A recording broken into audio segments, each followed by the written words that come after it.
Alright, welcome everybody to the start of CPL Season 6. That's the Coach Pupil League we got a lot of new faces. I'm sure some people not really hip on the lingo, but don't worry, we're going to get you through it. We're going to make sure you understand exactly what's going on. We're starting casting of the preseason games with our first match of the week, which this season there's a change. We're doing 2 matches of the week, so we're going to keep one dedicated to a little bit of lower tier play, and we're going to do one dedicated to the higher tier play. So lots of games, it's going to be a great time. But for me, I'm Saetzero, and I got my buddy Cold Warpgates with us. How you doing, buddy? I'm doing pretty good. I'm glad CPL's back, and I'm glad I get to cast Match of the Week now. That's pretty hype. You put in so much work last season. Of course, I gotta have you in the mix. Absolutely. But I think I'm so excited to start these off, though. We're doing preseason, which is group stage. There's 5 people per group, 4 to 5. Most of them have 5, so we got 10 games tonight. I actually found a group where all the replays were submitted. You guys gotta be better about that. I'll yell at you in Discord later. But not a problem for tonight. We're gonna have a good time. We're getting started on the first game, which it's on Polypoid. They're all on Polypoid. That's how the preseason works. One set map that everyone plays on. You play a round robin, just all the matchups. So we got every race represented. Every matchup's gonna be seen tonight. It's gonna be great. We're gonna get started off on this one with our first game, which with involving players. I forget which game I picked. Great, let's get right into it. Absolutely. I think it's going to be a great time. Alright, here on Polypoid in the top right, we have the red Zerg Greth. And in the bottom right, the pink Protoss Ashen from Team Amy. Is that Amy or like a me? I've never. It could be Amy. It's like, that's one of those things that I've only read and never said, so I just have no idea how it's actually pronounced. Oh, fantastic. Well, anyone not a little familiar with us, we both play the Protoss. You know, we have that big, smooth brain that's like, we know what to do, but we're not really thinking too hard about it. How do you feel about this matchup on Polypoid? Because I haven't played a lot of Polypoid. I'll be real honest. I'm not super. Yeah, I was gonna say the same thing. I grinded a couple of games of it to practice for my first preseason group. It feels pretty good. Like, it doesn't feel like too biased towards either side. The mineral thirds can be a sticking point for both sides, I think. But I don't think it's too ridiculously skewed. Yeah, I don't think it's gonna be too bad. I'm just so scared of the high ground, like lurkers or anything like that, and it feels like there's a lot of terrain that would make Mutilos no problem, but it feels like everyone still likes going Hydras. We're starting off with some pretty standard openers so far. Greth opening with that overpool, keeping it safe, very classic. And considering that Ashen didn't send a probe down to the pylon, I'm guessing this is going to be a forge, because you're a little late on the gateway if you were going for that. 11 gate would be a little late. Yeah, absolutely. There's that forge. Both players just making sure they get into that, get past the early game reasonably safe.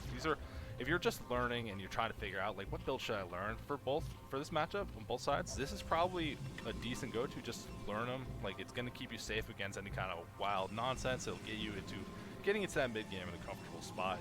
That way you have some options. These are both builds that you could do in 100% of ladder games and do just fine. Yeah. They're absolutely solid builds. I know some people definitely have the hatred of the overpool. And going right into that hatchery, going to be good here. And it looks like Ashen, using that scouting info from getting that first scout and seeing the timing of everything, feels comfortable throwing down Nexus before any cannons. So that feels pretty good. Yeah, getting this kind of, getting first scout when you go Forge Expand is so powerful, because there's so many choices you can make as to how many cannons, when do you make the cannons, and you can get a lot of small advantages if you can properly figure out what Zerg is doing. Yeah, absolutely, and still even respecting the choice. Although this feels a little weird. It had the one cannon near that wall, but it's so far away from the ramp. If something managed to get through, that cannon's not gonna do anything to stop it. It feels like the that could be that could be a small optimization. I feel like actually the pylon should be there, and then the cannon should be closer to the right. But there's people could write papers on Protoss walls. There's so many silly rules and edge cases to cover. I'm a little worried. There's nothing blocking it. These 3 lings might Yeah, Well, only 3 links probably can't overwhelm 1 cannon. well, they could just run right past it up the ramp, though, if Greth sees the opportunity. Look, it's not even protecting this gateway. Unfortunate. Oh no, so far that's away. a feels bad moment. And Greth seeing the opportunity, gets the lings in, Oh, 2 wow. getting in. They won't have speed, but this is still going to be very annoying to deal with. This is every Protoss nightmare. You wake up in a cold sweat thinking about lings in your mineral line. That is the truth if you know it. And meanwhile, while this is happening, oh, the lings get cleaned up very quickly by the probes. Good job from Ashen. Greth buying time to get that 3rd hatchery up and running without too many problems. And I'm not seeing any Hydra Den yet. There's a lot of gas. I'm not seeing any lair either. So we're gonna have to see what Greth actually wants to do. Zerg will have to make a choice as to what to do with their tech. I think this might just be a mistake, unfortunately. Because like either lair or Hydras would be started by now. Feels that way. And oh, we do see a lair. Yeah, finally see that lair. Feels a little bit late, but maybe just starved on minerals. I mean, it's not like the gas is not going to be useful later, but one of those kind of little things, like maybe you get it a little earlier, maybe like getting those links in the base while I had the opportunity to do some big damage. That's something that's like, I'm not used to this happening. Maybe you get a little bit thrown off. Making use of that extra gas, we got Greth getting the Zergling speed quite quickly. And Ashen just doing that kind of normal stuff, getting that +1 weapons really quickly, and then there's a second gateway in the main actually instead of that really fast Stargate. That's a little interesting. Yeah, I think we almost had the opposite problem happen for Ashen. I think his gas was late, especially his second gas, and so he doesn't really have the gas to get the +1 and the Stargate. But that's fine. It's just something that, you know, especially as a Protoss, I feel like you really have to nail all the timings in your build, you know, in order to get those like crisp like 730 pushes and stuff. Yeah, I don't think it's actually that bad though. Ashen did manage to get a scout back in the main and saw the lair time, so he knows it's not too bad. And actually just has the probe chilling at the 3rd base, so that's a really good idea what Greth's trying to do. And the big thing is just if he knows there's no Hydra Den right now, you don't have to worry about that. It feels comfortable. But we are seeing that Spire on the way, so hopefully this late Stargate isn't going to come back to punish him. I think this will be okay. I don't imagine we'll see like Mutas overwhelm Ashen as long as he gets Corsairs out. But I think it'll cost him maybe like an Overlord kill or 2, but nothing like game ending. I think. Yeah, definitely going to be interesting choice though. We got the Citadel of Doom coming through. The Stargate's finished, but hasn't started making the Corsair yet. You're saying that Mutas might not be an option, but if you don't start making some Corsairs, I think you just go, well, where are they? Screw it, I'm gonna make some Mutas. Yeah, we do have one now. Yeah, at least we got something. Yeah, a little bit late, but I think with both players having these like little bumps here and there, not gonna be too bad to be a little late on some things. And we do see actually behind this, we do got that hatcheries getting added on and a Hydra Den as well. So I don't think it's going to be Mutas. I think this might just be some Scourge. Maybe a couple Mutas just to keep things honest. We'll have to see. Oh, well right now it is going to be 2 Overlords because he's supply walked. Which is the curse of the Zerg player. You get real excited to build a bunch of Mutas and oops, you forgot Overlords. Yeah, definitely a little unfortunate. We do have that one Scourge out though, and an Evolution Chamber on the way as well. So it feels like it's going to be going into that kind of core ground army, not a giant push for Muta. Which is, I mean, I think Ashen getting a little bit lucky, the late Corsair production, and actually stopping a little bit. But here comes a bunch of Zealots. And speed is pretty far away, but that +1 about to finish as well. So it's going to be a little bit intimidating, maybe trying to get a reaction out of it. Yes, definitely had to force some units out of the Zerg player. Doesn't have anything on hand to deal with 7 Zealots just yet. Although they are kind of stalling up on the hill, maybe waiting for that speed upgrade to kick in first. Yeah, still quite a while away. And actually, it feels like a pretty fast Templar Archives as well. Looking like they probably want to keep that upgrade advantage going. Really lean into these Zealots being very powerful units. And we're seeing the Zealots move across the map. If you look at the Greth's natural, Sim City's not really there. There's not a lot of sunken, not a lot of units in general. If Ashen kept going, this could be pretty scary. But taking a break midway through, it's a long distance. These Zealots get tired. Okay.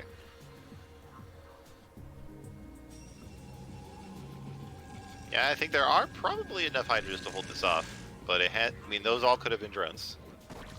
Oh, the Hydra is finding out these Zealots there, and actually revealing that they have the speed as well, so We're seeing gateways getting added on, storms on the way as well, but not that plus 2 upgrade, so not actually leaning into this as much. But I mean, armor hasn't been rushed from the Zerg player, and it's not really a lot of lings or anything, so I don't think it's that bad, just a little surprising.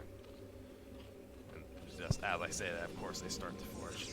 Caster curse. You just gotta remember the #1 rule of casting. If you have a thought, wait 5 seconds, then say it. That's smart. Now, we're seeing a lot of Hydras getting made here, but already High Templars on the way and Storm about to be finished. So this push, while it looks kind of scary, Storm could easily be a pretty big game changer, as Corsairs are going to start looking around, seeing if they can find some damage. We do have these Hydras showing up, but there's a decent amount of Zealots. These second and third cannons are going up at a good time, and like you said, we do have these Templar here, almost enough energy for Storm.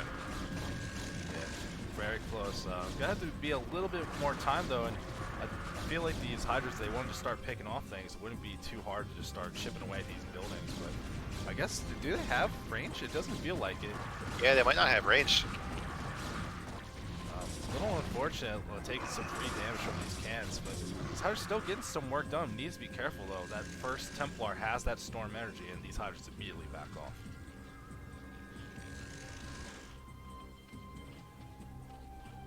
Oh, that is interesting. Greth about to finish up research on Burrow. I'm curious what the play is going to be with that. Every time I see a cool Burrow play, I'm just get angry at how ridiculous Zerg can be. But I feel like at this level, if you're going to like go for something, that's the kind of thing. It's like you Burrow Hydras, you got a big plan, and you're never going to actually do it. Like you're just going to forget about it. Hydras chipping away again at that Puros front. Just Ashen Rhino taking a big opportunity to power up. Huge nice storm hitting a lot of these Hydras, softening them up for these Zealots to move on in. Another nice storm. It feels like this this pressure from these Hydras is kind of waning off here. And if you look back at what Greth has, the tech is pretty good, but the drone count isn't particularly high. It's not like he's set up to take that 4th base, so actually having the tech he needs to defend what he's looking at right here until that lurker upgrade's finished, which is about halfway done at the moment. Yeah, do you want to see a robo soon? I think the rule that I followed is you want to start the robo around like 8:30, something like that. Maybe 9 minutes. Usually it gets the observer out before any lurkers can ruin you. I need to remember that one. That's one thing I am completely terrible at. And we're seeing Greth moving all the Hydra back, starting to take some harassment from some Corsairs, and it's giving Ashen the opportunity to move out on the map, and actually gets to control that first high ground pod outside of his natural. I gotta say, Neblam dropping another of his good rhymes in the chat. No. Robo by 9 as per Bisu's design. That's great. I love it. Yeah, it's a good rhyme, but just like I don't know why it bothers you so much. Like it's only helpful. It's like it's literally just like, hey, it's helpful tips and tricks. I just don't like the way they're executed. So we have the Protoss army split up here, trying to clear out his 3rd base. Hydra's coming in. Can these storms hold off this army here? I think he's got enough. He's got some excellent storms. There's just not very many units like in the way that are gonna be able to slow this down. So it's like it's Templar at the front line. It's never a good idea. Ashen piling up some minerals here. Definitely, you know, he could definitely throw down a 3rd base and some more gateways. It feels like he's been trying to move out and get that done. It's just that every time he gets in a position where he's thinking about it, he gets distracted with an attack or trying to get something else. But even just like at this point, if you add on some more gateways, they're going to be useful later. When you have this much money, it's like, what else are you going to do? Do like how active Ashen is being with these Corsairs, though. Hasn't lost them to like any kind of trivial walking over a bunch of Hydras, but they're moving around. They're seeing that the drone did go to the top left, even if the hatchery didn't get started yet. So knowing where Greth is looking to take that next base will make it so much easier to attack later. It's really important to get an idea of what the Zerg's plans for the game are. So we do have a couple of lurkers out. I don't see a robo. Here we go. One is almost done. Yeah, it's on the way, but not quite there yet. I do feel like Ashen is taking a little too long to take this next base. The minerals in that main starting to get a little bit low. You gotta be worried if he gets locked out by lurkers. It's gonna be so much harder to break out right now. Yeah, I feel like you want that 3rd base around 12 minutes. I think is like the latest like normal time you can get it. Well, It is a little unusual. Like it does feel a little weird just expand before the Zerg, but I think it's still correct timing. These Corsairs do go down though.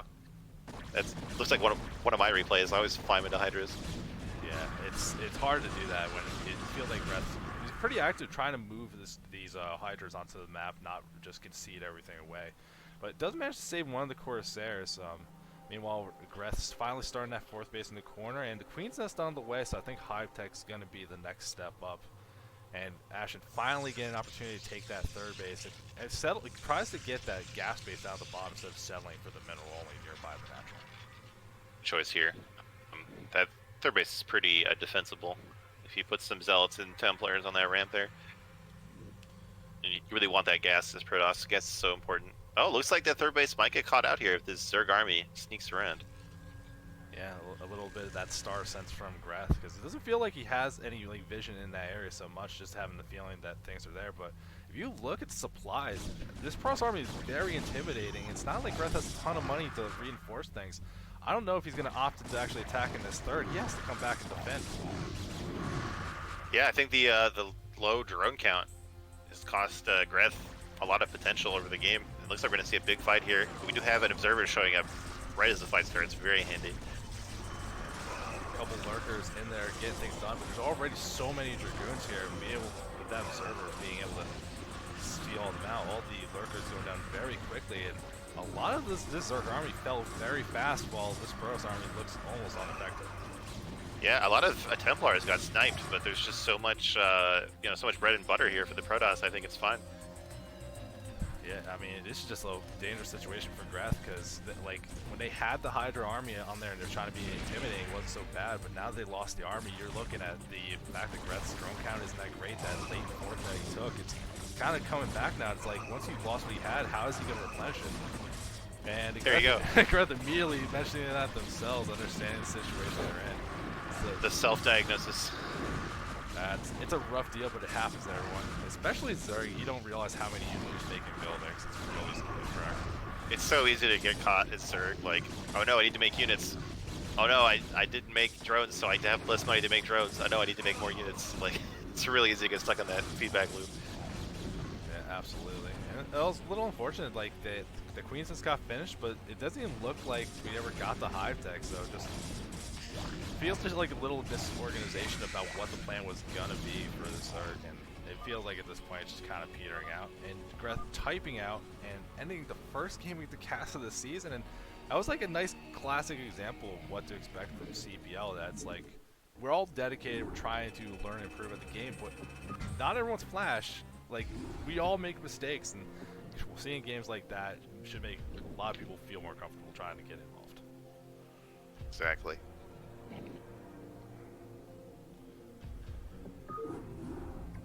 I mean, I wish my PVZs went like that, though. Where it's just like, make stuff, don't get hit by lurkers, no mutas. Like, oh man, that sounds nice. Alright, I got the next one up. We're getting into another PVZ, so it's going to be exciting to see what differences we have this time. Good. And every game tonight is going to be on Polypoid, because that's how the CPL preseason works. Good standard map. Oh, so we have Ashen coming back. The pink Protoss again in the bottom left. And Groose is loose in the top right as the white Zerg. The Groose is loose, so we do have two Zergs moving around, and given that this is a round-round group, that means eventually we get a ZVZ, and I love it, love it, love it. I'm so excited for that. Now I'm actually already like looking, like, compared to what we had before, is Ashen's not going to get that first scout. It's cross map, so it's a much different vibe. I'm curious, like, if he has a different plan, especially how fast he wants to take that third base. Hopefully having a little bit more of an adaptation this time. Yeah, I know for me, like, getting that third up is, like, maybe the hardest part of the matchup for me. Like, knowing when it's safe and, like, actually executing it, and, like, keeping enough units there to defend it, but also being on the map. That's pretty hard. Yeah, I find the hard part for me is when Hydras kill everything. Like, oh, I mean, yeah. Like, that's the hard part. I'm like, I feel like this is going pretty good, and then Hydras kill everything. I'm like, well, I did good until the Hydras killed everything. I love being a little hyperbolic here. Like, everyone likes to complain about some of these strong builds, but they're all very viable choices, and you gotta do your work to scout them out and see what you can do. Groose opting in for that same kind of opening we saw from Greth, just going for that classic safe overpull. And we're seeing that Forge Fast Expand from Ashen as well. Usually pros players tend to do, especially the lower levels, they tend to do one of the openers, either the Forge or the Gateway. They tend to not mix because it's hard to learn both. They play so differently.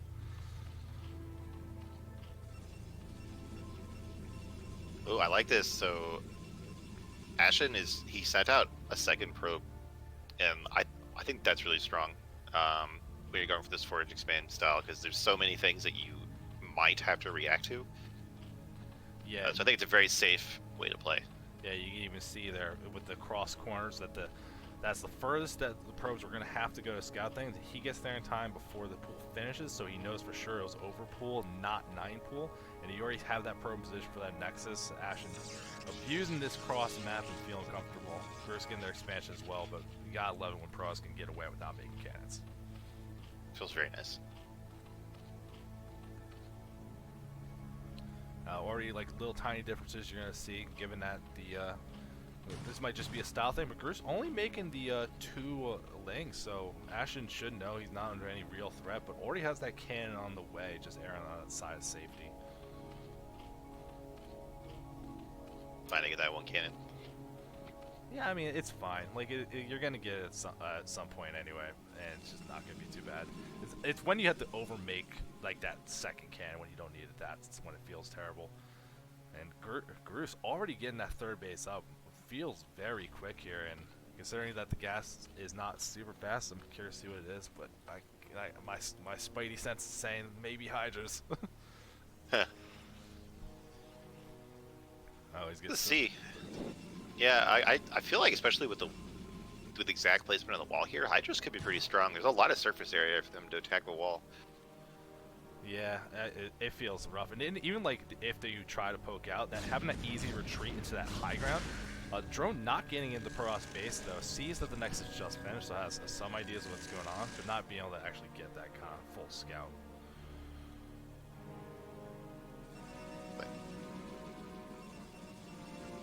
It feels like the gas timing from Ashen a little bit cleaner this time, and oh, the Spidey sense totally accurate this time. Here's that Hydra Den, no lair on the way. Groose wants to get in the attack and see what magic that he can make happen. All right, so Ashen is sending out a second probe, but it might run into these 2 lings. Yeah, but if it gets past, he'll definitely be able to scout out that Hydra Den. Oh, yeah, and there you go. This is so smart from Ashen to just send out that other scout, see if he can get something. And, I mean, Groose will have the opportunity to try and block the ramp if they want to, but it doesn't look like they're opting into it. Actually, a little bit surprised there's this drone just hanging out there. Looking like it is setting up for a hatchery, but maybe just gotten a little forgotten about. Probably a rally point problem or something. And this probe is going to see, yeah, it does see the Hydra Den. It sees no lair, so I will bet money that we'll see a bunch of cannons get dropped. Yeah, we are still seeing, though, Ashen committing to the game plan they're used to doing, still getting that Stargate, which can be very powerful in these situations, but I know some players opt it's like, well, if he's just building Hydras, do I even want that air control? But you'd be able to take out Overlords and really keep that scouting info up, has its own value as well. Yeah, I feel like there can be value in getting 1 Corsair, just to see how many Hydras are being made at home. Absolutely. So I think there's some value in that. I guess I'll have to pay up some money, because I don't see any cannons coming down, even though Ashen saw the Hydra Den. So I hope he knows something I don't about maybe the timing of this, or the timing of when you can put down cannons. Well, especially now, actually, that probe going over to that base on the right side has a vision of that, but I actually don't know if he saw those Hydras moving down. Since the probe died to a Ling, he might get caught off really off guard here. We do have more cannons on the way, so maybe he did see and have that reaction. These are going to be a little spooky. It does feel like Groose is not. He's doing the economic follow-up rather than going all in on the kill. We see like a Evo chamber. There's no way you're gonna do that if you're about to all in somebody. There's a small window here you can come in and snipe these cannons. It looks like he's not really gonna go for the throat. Oh, we're starting to see them chip away, but when that cannon finished, I think this is going to get repelled a little bit. But already that gateway down halfway, there's still hydras on the way. You're mentioning a little more economic, but he's still getting both the upgrades, still making a lot of hydras, hasn't switched back to drones just yet. And this gateway falls, cutting into the reduction can get real troublesome. As I was doing, oh, these Zealots should be fighting. Don't let them pick out the cannons for free. Oh, they're doing so much damage here. One cannon left over, more on the way, but you can see like there's still plenty of hydras. Ashton's got to really be careful how they're going to survive this one. It's going to be difficult. Yeah, cannons are so fragile when they're warping in. They take so long to build. Yeah, using this opportunity to try to build some gateways back into main, because right now there's like no unit production behind this. It's just going to be cannons to survive is all we're going to get out of Ashton for a little bit. And what we're going to see is Groot's going to keep going for this kill, or is he going to take this opportunity to try to get some more damage done? But Ashton's Corsair, finding some Overlords, maybe can get a supply block and slow this attack down. So he's safely going to pull away from those Hydras. So I feel like Groose should definitely be making drones. There we go. We see 7 drones coming out. So if Groose can take advantage of this, I think they'll be very happy with how this 3-hatch Hydra went. They forced a ton of cannons out from Protoss. Yeah, I mean, a lot of cannons, but you do see, like, end of the day, if you're taking a look at it, the worker count for Ashton wasn't really affected. Still got to build a lot. And we're actually, with 4 gateways in the main, the Temple Archive's already on the way. Like, I think there's an opportunity where if Groose is too greedy here, maybe Ashton can get a decent army up once Storm's finished. It's definitely possible. Whoa, whoa, we see a proxy hatchery. I thought that drone was a mistake. Oh, this But it's actually outside. No, this degenerate stuff, like making the hatchery outside the main, gonna build Sunkets behind it, really locking this Bros onto 2 bases while Zerg does whatever they want. This is brutal when this happens. Oh yeah, this is real sad for the Protoss. Like this happens so rarely, but I don't know what to do when it happens to me. Did you get Reavers to siege it? My theory would be Reavers, and I'm looking at the chat because please, if someone has a better idea, we don't want to be spreading tons of information. But it feels like Reavers would be the choice. They do have that range to slow push some of this stuff away. Snipe mentioned in the chat that it just happened to him, and he has long games, so we might be in for an endurance match right now. Oh boy. Well. We are seeing this tech just move forward for Groose. He's getting that drone count up. It's not like really going overly hard, still building units, so that counterattack's not going to get too bad. And with Lurker tech about halfway done now, this robotics is on the way, but if he goes Reavers, he ain't going to have observers in time. Needs to be careful here.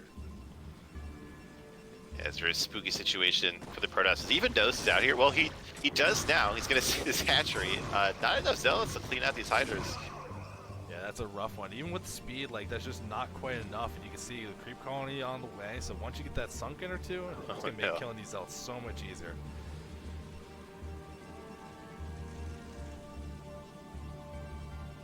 And we're seeing answers in the chat that Reaver's not really quite the option you want to go for. You do just want to try to bust it with support units. And Ashton knows that a little bit better than we do. Adding on some gateways, getting that observer as well. So he's gonna have a choice to get through, but it's gonna be so hard. Like even with all the cannons and buildings at the natural, how do you not just get funneled through as you try to walk out?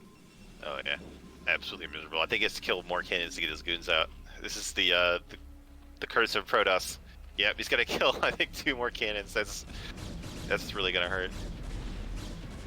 Yeah, this is gonna be a very rough situation for Ashton to get out of. You already see that money kind of skyrocketing. These gateways will finish and that'll help get through, but I feel like even if you break out of this and you're like, alright, I did it, now what? Like, this could already be a bad situation. Like, Groose didn't take a 4th base behind this. Actually, instead, really just getting their tech up. Lurkers are on the way. We're getting the Spire as well. So, a little bit, I think an opportunity for Groose to get some extra bases up was not taken. Really just going for this hard contain.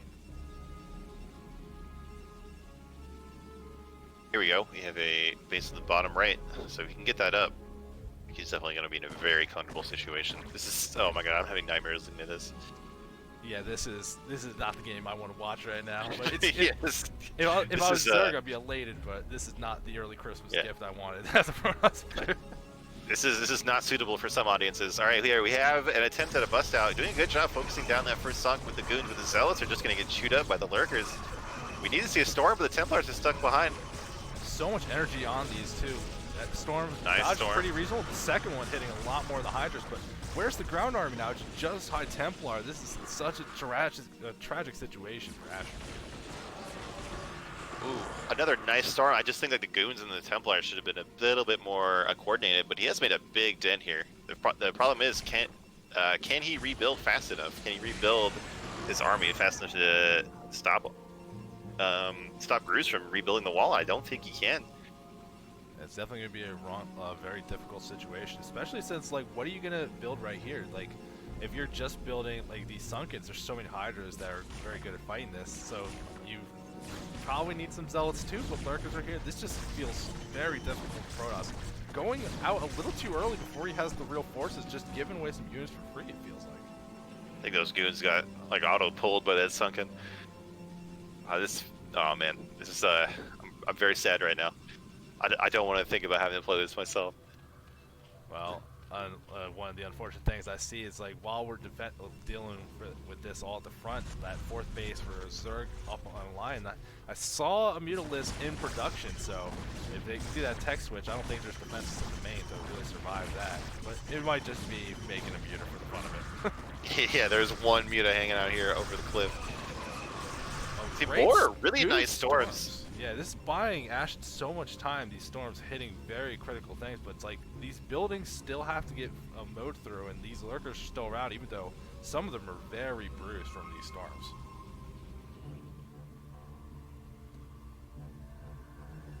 You know, I think storms should hurt Zerg buildings. Like, they're still alive, right?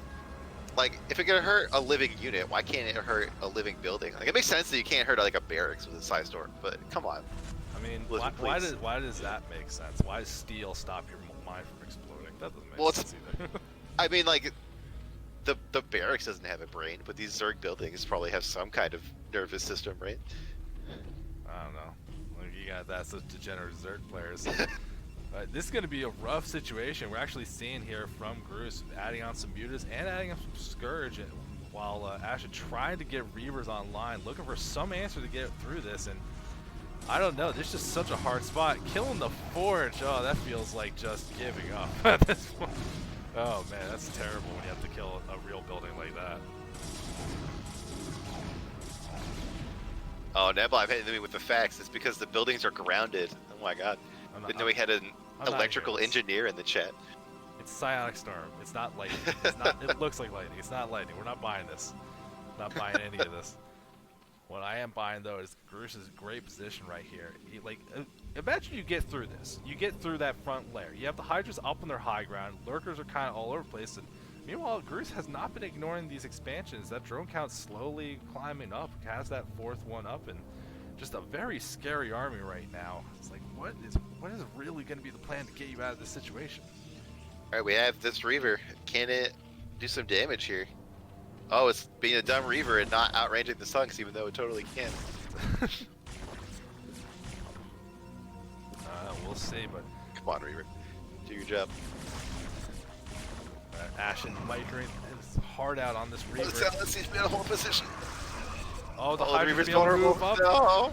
Oh, the Reaver barely getting sniped out while all of the Dragoons just watch it happen. But a lot of units going through. Ashen thinking this is the opportunity to try and move out and break through. But without any Zealots and half the Dragoons walking back up the ramp because their AI is comical at times. Like, this attack is not going super well. Ashen tapping out, realizing this is just tragically dire. And a great win for Gruus. Although, I gotta say, you're gonna make a proxy hatchery. I don't care, that's legitimate. You're Disgusting. disgusting Zerg players. But you know what? We still love everyone in CPL, regardless if it's a disgusting, dirty Zerg player. We accept everyone, even terrible people. Yeah. So we'll be taking a quick second while I set up the next replay, but. Man, That's that game's just I don't wanna think about that game. That game was rough. But Groose definitely looking pretty solid. Although drone counts are always a little bit of that question mark of like, are they ignoring them, or is like, oh no, I can attack here, I got the game plan. We'll see in this next game how Groose plays, because we got Groose against Ball, and Ball has race switch for this season, so that's gonna be very interesting. All right, in the top right, returning as the White Zerg is Groose. And in the bottom right, what's this? A Terran player. It's Ash Ball, or possibly Ash Bale. I don't know how to pronounce that. Well, I mean, I take the approach that I'm American, and I'll just commit to whatever I'm saying, and just be like, if I'm wrong, well, I'm American. It's whatever. Exactly. Although I gotta question the intent. Like, what's the logic from going such a great and glorious race like Zerg, just taking all these free wins? They're so good, and you want to just play Terran? No. I think Terran is the free win race in this matchup, right? Well, Maybe a race picks. No, he did just actually. He's off racing as Terran this season, not a race picker. Actually committing to the challenge of learning another race, which I do respect that. It's difficult to try and learn more in one race like this, and CPL's a great environment to do it. But man, imagine playing Terran. Gross. I don't want to. Yeah. Imagine playing Terran in 2020. I mean, even Flash gave up on Terran. Flash. Exactly. Yeah. The great exodus from Terran is gonna begin. I don't know. That's that ASL season just disappointed me so much. And Groose just enjoying that overpool opening, it looks like. So a little interesting, because I mean, against Protoss it's a very safe and stable opening, but against Terran, I feel like you're kind of putting yourself into a certain spot unless you're planning to be really aggressive. Yeah, I think we're seeing a gas go down, so I think this looks like some kind of early Speedling build. Of course, we're both Protoss, so we don't actually know anything that's going on in this, but I'm pretty sure the standard is like a 12 hatch, like a hatch before pool in this matchup. Yeah, that's usually the standard you're gonna see here. And this first Terran scout getting all this glorious information about, wow, you building that fast pool, huh? Yeah, like if you're Zerg, you absolutely do not want to get first scattered when you do something like this. Well, we're seeing from Ash Ball that early gas. We're gonna see maybe some kind of tech build. There's so many options right now for Terran compared to like back in the day. You know, you had those options where I'm like, well, you're getting Marines and you're getting medics, you're getting stuff. It's like now there's Goliaths. You can do like 1-1-1 stuff. You got so many choices that I feel like Ball has the world on the oyster of what they want to do here. But if you're just learning this race, if you're off racing, like I don't imagine you're doing anything really technical like a 1-1-1, right? Right. You probably have like one build that you just do per matchup. Which, if there's going to be that one build that's like, I want to learn, it's a little easier to do, I think it is going to end up being like a Goliath build, and we'll see soon enough if that's true. We see a factory, and we do see these SCVs already blocking the ramp. Very well done from Ball. Yeah, it's I think fully prepared for that kind of like maybe that big Speedling pressure. It's like, well, if Speedlings get my base, I'm really in trouble. But Groose actually going for very fast lair here instead. So gonna have that second hatchery, and this lair is really kind of cooking. So looking like it's gonna be some kind of aggressive play. I'm expecting Mutalisks.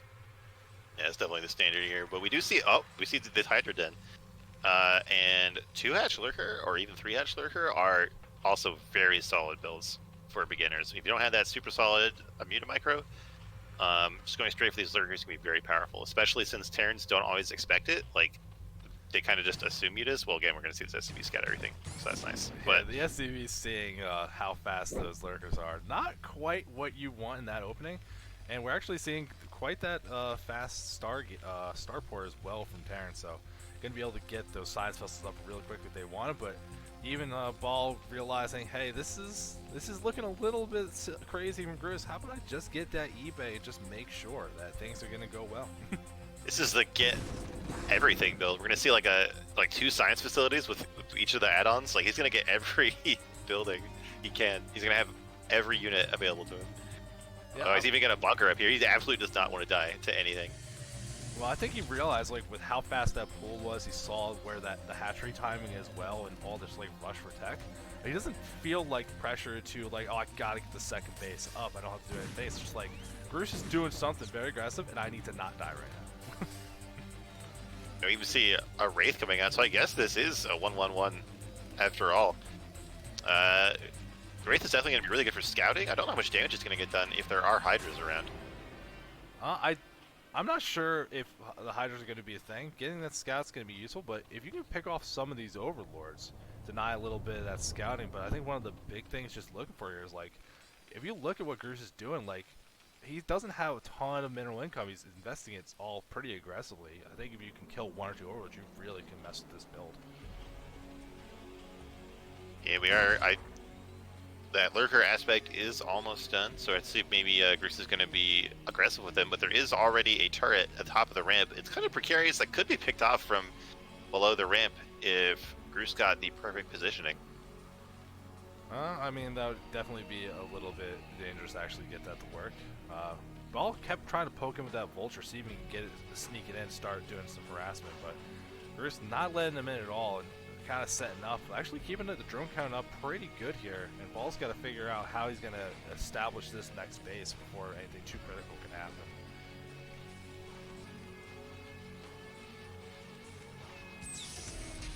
It looks like Ball is thinking about taking his natural. We have these turret down there, and the command center started. Oh, did you see that Wraith? It barely missed that Overlord to the left, like literally Oh, no. 1 Hexavision away from finding that Overlord. That feels bad. Oh, but he might catch this drone that's trying to sneak out. That might be even better. Oh, that would be No, fantastic. or is he gonna miss that too? get That'd be this. even worse. Oh, okay, you should see it. Or did you notice that on the minimap? Oh, Ooh. yeah, he caught did. it. But it is still What a a hero. Wraith. So many shots. Will he actually be able to stop it from becoming a hatchery? Grush got the money. He's gonna Oh, try. no! He's gonna try. Oh. Oh, Wraiths do not do any damage to anything, it feels like. You should just like have a Marine hang on to the bottom of the Wraith and shoot people. That would do more damage. I don't know, man. I'm not opening that up. Like, that just sounds like a world that I don't want to ever deal with as Protoss. There's some stupid thing that could happen, I'm sure. But we are seeing that third hatchery getting up overall over by that next main, so that way you can set up for that 4th base as well. Lots of tech and upgrades being researched. Weapon attack, we got that Overlord speed coming.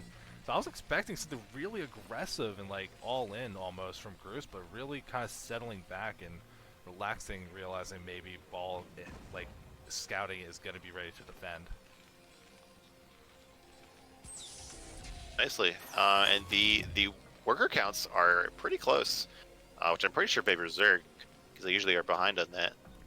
We have a little move out here with 3 lurkers and a handful of Hydras. I don't think they're going to be able to fight Terran if we get this 3rd siege tank up. I guess they might be able to run up and snipe 1 or 2 of these tanks. I'm not sure. Well, it's going to be definitely a hard situation, but remember that Ball doesn't have any scan. He's purely relying on these turrets until the science vessels are available.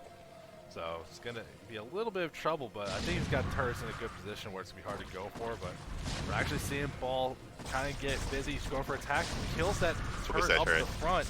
That's going to stop the vision here. This is already kind of looking like a troublesome situation down at this time. All the lurkers going right for the mineral line. Hey, Fortunately, Terran is busted and can just fly their command center away.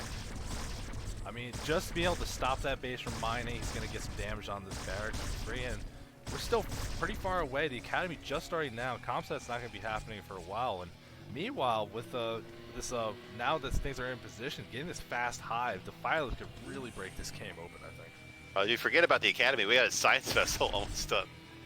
I didn't see him put the science facility. Oh, there it is. Yeah. So we're about to have a radiate for these lurkers. Yeah, I mean, just getting the vision so the tanks can start doing the work too. Here comes that science vessel. But still, slow down a lot of this mining on this base. Ball, like, can't be feeling great about the situation being put in, especially given how weird this opener was. Ball actually with that academy researching Stimpack, so maybe going back to bio after the opening the way it started. Yeah, we do see some more barracks going down. Oh, that science vessel gets picked off by Hive far too forward. And Groose pounces down the opportunity to deny some of that vision. Now we're looking at another situation where these two lurkers just gonna sit there being the most obnoxious units in history. Oh wow, so much value. And like if he ever like tries to bring one tank forward to poke it, he can run it with these hydras. That's so annoying. This is the greatest feeling in the world. Look at this drones cross-map Maynarding all the way. Has all that freedom to just send workers all the way across the map like this. That's what we call map control. Yeah, this is definitely... Oh, there's a vulture. How did the vulture get out?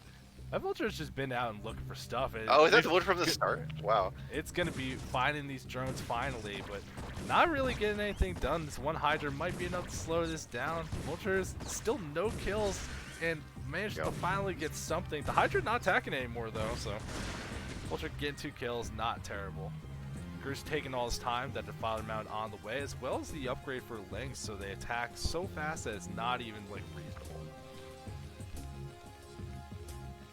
Oh yeah, this high tech completely changes the face of this matchup.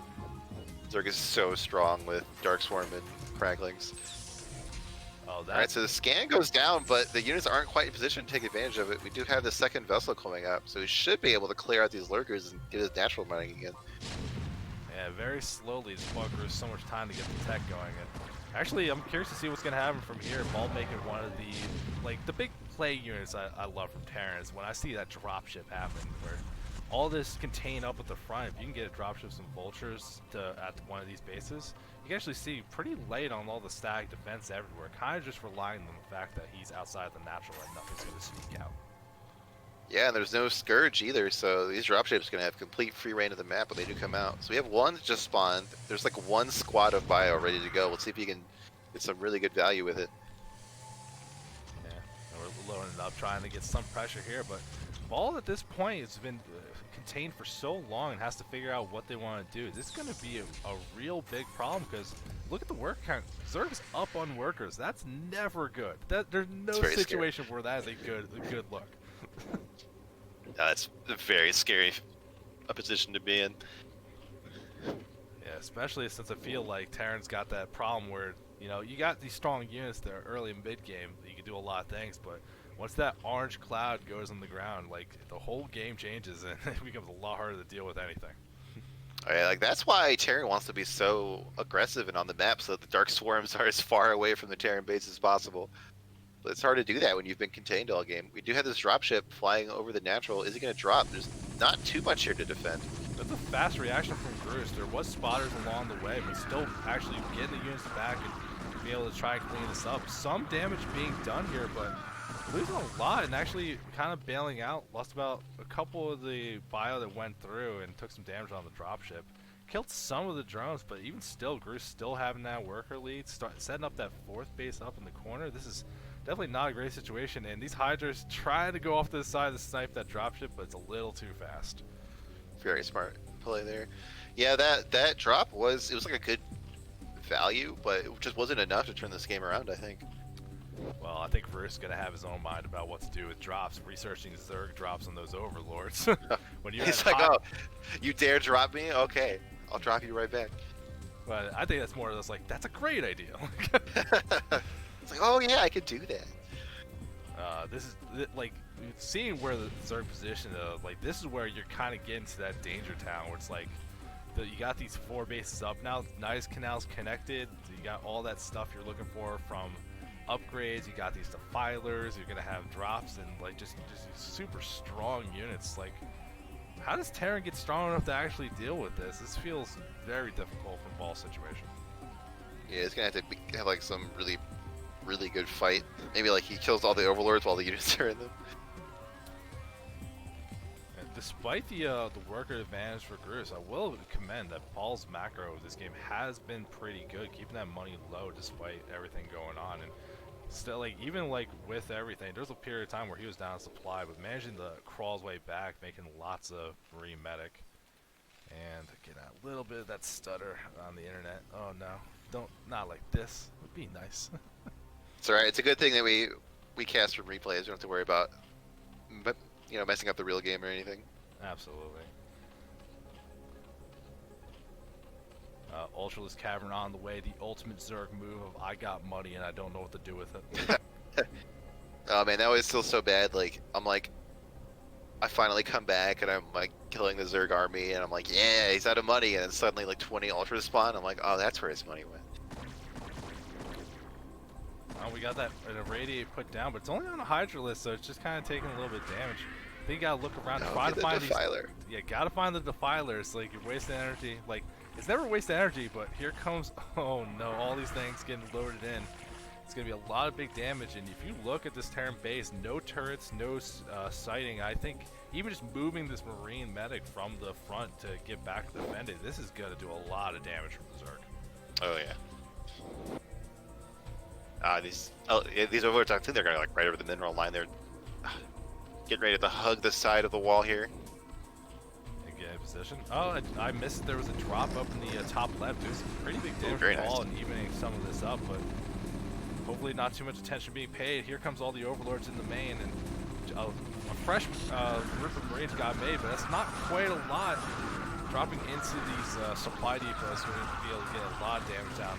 All the Marines in the area go down quickly, and we got to see if Ball can recover from this. Moving all the units through this web of buildings, just very slow, becoming very difficult to actually get it done. I think he is going to clean it up. I would like to see some lurkers or a defiler in that drop. I think that was pretty good for Ball. All he lost was a couple of depots, really, and a handful of SCVs here at the end. Yeah, I am actually surprised how well that cleaned up. I was expecting a couple lurkers, like you were saying. Lurkers in that situation, it feels like it's so much harder to actually clean up, but didn't really come through. But buying more time, we got the ultra upgrades getting started as well, and still just Zerg throwing stuff all over the map, regaining that supply lead as Ball tries to move out. But without a third base on the way, and you can look at the main, Ball's running out of options very quickly. Oh, big plague. It does miss the vessels, but getting this on Marines is so annoying because it'll waste all the medic energy. Oh, but we do see an irradiate on the Defiler, and it's the only one I see in the neighborhood, so this might be a good chance for Ball to push out. There's a couple at the natural. Claims the map. Yeah, they're hiding back there. And Ball's trying to move out. The macro falling apart a little bit here as the game's going on. But Ooh, just all these overlords get caught, and now Groose is in the red. He's not going to be able to make units for a little bit. So this is starting to look better for Ball. It's just He's getting some opportunities here. It's just a problem where it's like it's the damage is happening. You're trading units. It's not so bad, but Ball's never using this to take another base. And if you look at that main, like half the patches are gone. The ones that are left have like less than 100 left. So like Ball gonna be running out of options very quick, and tons of lings moving in as Ball's army gets a little bit separated, moving into this 3 o'clock base area. Oh man, the Zerg army is gonna try to fight up the cliff. It's gonna be real hard if Ball can get everything on there. Oh, never mind, we have the spooky orange cloud, so Terran units do no damage to anything anymore. Yeah, it's really hard until it's impossibly easy. Exactly. Still, lots of losses for Groose there, but still killing plenty of the Terran army. And you even look like during all these fights, the macro has not reinforced his army. Ball's really starting to take some massive hits he can't be afforded to. When Groose could just go, but I can make ultras, and we got 6 of those on the way. Yeah. We do have a group of units maybe getting ready for a drop on the left side, but I don't know if it's going to turn the tide here. It looks like all of his main army is going to get wiped out. I'll get that one D-Matrix Marine like taking 2 ultras for a while. And that little pressure on the left side cleaned up by some things in the defiler, so good awareness there. And actually using the Overlord to take the Ultralisk above the ramp past the Marines so they get better positioning. Big heads up play, and Ball tapping out after a very strong play from Groose. Exactly, Groose is up 2-0 right now. Yeah, that was a very clean gameplay from him. I cannot deny that at all. Alright, so let's get to that next game. This is the so that I'm just realizing, it's like I need to get a bigger desk so I can get a second monitor. Like I'm navigating all this stuff on like one monitor, and so I realized, like, you know what, it'd be easier if I had a little more space to work with. It's so much easier for streaming a second monitor. I have to squeeze one into my desk, but it's so worth it. Oh yeah, I'm sure it is. But we're gonna get that next game going. I'm managing fine. I'm good with my alt tabbing. All right. But we're getting into that next game, and it's everyone's favorite mirror matchup, ZVZ. Tons of Oh action. boy. Although I don't know what to expect on this map. Is going to be a little bit interesting. This map is so large. So in the, Alright, so in the top right, we got Groose playing that white Zerg. Looking so strong in the other 2 games, I'm expecting him to have an idea of what he wants to do here. Very planned. And in the top left, that red Zerg Greth. We saw earlier on, and some of the play looked a little less focused, so ZVZ is going to be interesting, and I feel like I'm already seeing a very interesting choice from Groose on a 4-player map. Wow. Alright, so I don't want to deal with this at all. I'm just going to 4-pull and just gamble. I have no idea how good that is in this matchup. I feel like just like a 9-pull would beat it, so it can't be like super great. 9-pull does usually hold this kind of thing, but I wonder if like maybe it's like, is that like that meta game where you're just like, it's a 4-player map. I'm not going 9-pull. Maybe I'm going to go like some fast lair or like in base second hatch, overpool, 12-pull, something a little more economic, and we're just trying to abuse that on this map. Oh, this is very exciting. This is gonna be fun. This is gonna be wow, fun. and drone scouting. He's got 2 drones mining. Well, I mean, he has to drone scout. He has to find this base. Yeah, yeah. You cannot waste that time. And actually, we're seeing from Greth like this gas before pool. Like, or is this like an extractor check? No matter what, I think this is a bad situation for Greth, and I would start having red flags. Something's up, but the drone gets pulled back just wants to see where it starts. Does not want to reveal he's been scouted. Very nice play. Groose is just saying, you know, I don't want to play ZVZ at all. I'm just going to go for the fastest possible ending to ZVZ either way. And I think it's going to pay off because we have these links almost done and the spawning pool just started for Greth. Yeah. Now, if we were playing like a more normal ZVZ, Greth's spot looks pretty good. You're getting that reasonably fast pool, lots of gas, going to be able to get that mute account up. But unfortunately, especially since that Overlord's not going to scout it, there's going to be no warning of these links until they are killing drones. This is they're so coming, and a Swanky toss pointing out that the position of Greth's spawning pool is really dangerous here. You want it in a place where the drones can you can drone drill them, but there's no way to do that in this position. It's really exposed. The links could get a lot of surface area on it to snipe down this pool. Let's see what happens. You're gonna have a lot of free reign here. Greth trying to stack the workers, so he has an opportunity, but yeah, these links gonna get to work on the pool. Oh man, even the drone is not trying to snipe the pool. I don't think he can save it. Yeah, the pool getting there. The lane's not even getting killed here, and only a handful of lanes got made, which means Groose, as they keep making lanes, they're gonna have that lead that just does not get better. And you already see what we're dealing with here. Greth's got a lot of drones, but even they're just never gonna be in position. You're not gonna be able to stack the way that Groose is keeping them off to the side and away from everything. He's pulled all the boys. See if he can pull it out, but I think this constant trickle of links is gonna wear him down eventually. Yeah, it's gonna be very rough. That legs are so good at killing drones; they do it so quickly. And even if you're ignoring everything else, if you take a look, there's only 1 drone mining. You're not gonna be able to build a pool, so that means all that gas you have wasted. This is just, I think, a very cerebral choice from Groose. Either that, or they just hate ZVZ. It just said, "Screw it, 4-pull. Let's get this over." I bet that's it. I bet they just do not want to play this matchup. They just 4-pull every game. Well, this is just going to be so rough.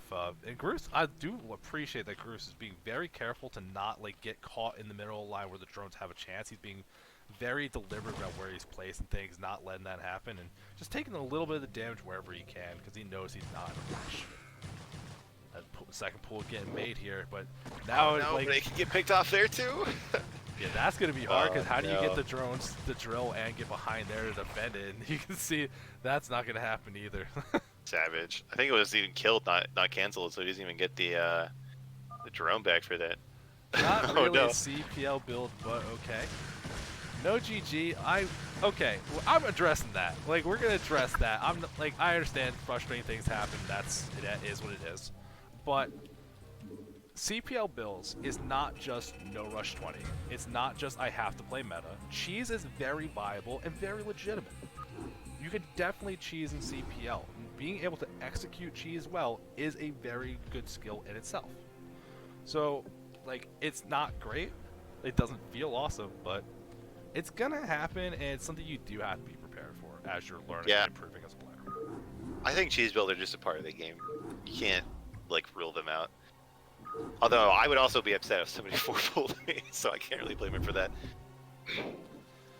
Before this game, I'm gonna get some water real quick. It'll be like 30 seconds. Is that cool? No, it's not cool at all. But I can't. Well, I'm going anyway. You can't stop. I can't stop you. Well, no. So it's like, so we can just read that kind of stuff where it's just like, what if it was like 12 hatch? Like that's cheese in its own kind of way, where it's just like, I think you're just unsafe. I'm gonna take a free greedy economic lead, or like it's TVT going like command center first, like that kind of stuff. Where it's like cheese isn't always just crazy, and like ZVZ, like if the opponent just went standard 9 pool, probably holds that no problem. And it's one of those things that's gonna happen on a 4-player map. It sucks, but it's part of the game. I'm back. I'm hydrated. Let's go. I'm impressed that you got the water bottle and hydrated that quickly. You're some kind of monster. We're going to be moving into our next match, which we're going to see Greth again. Hopefully this one goes a little bit better. In the top right, we got me Wugsaw. We're going to go Wugsaw in that green Terran at that top right. That was correct. And the red Zerg down the bottom left, Greth. Having a couple rough games, but we'll see that would turn that one around. Zerg versus Terran, I think a lot of people love this matchup, so that might just be something that's like very practice, has a good plan moving forward. Yeah, we'll see. This is another matchup. I don't really know what I'm talking about because there's no Protoss, but you know, I have a feeling we probably won't see a game like our first TVC. I would be very surprised if we saw like gas pool before hatch into lurker against 111 Terran again. Yeah, but like what is the less likely thing? Because I really am still surprised that ball went for 111. I think that's like there's I'm learning an off race to challenge myself, and then it's like my off race build a choice to be 111. I think you're hey, let me pick purposely making it too hard. The hardest build.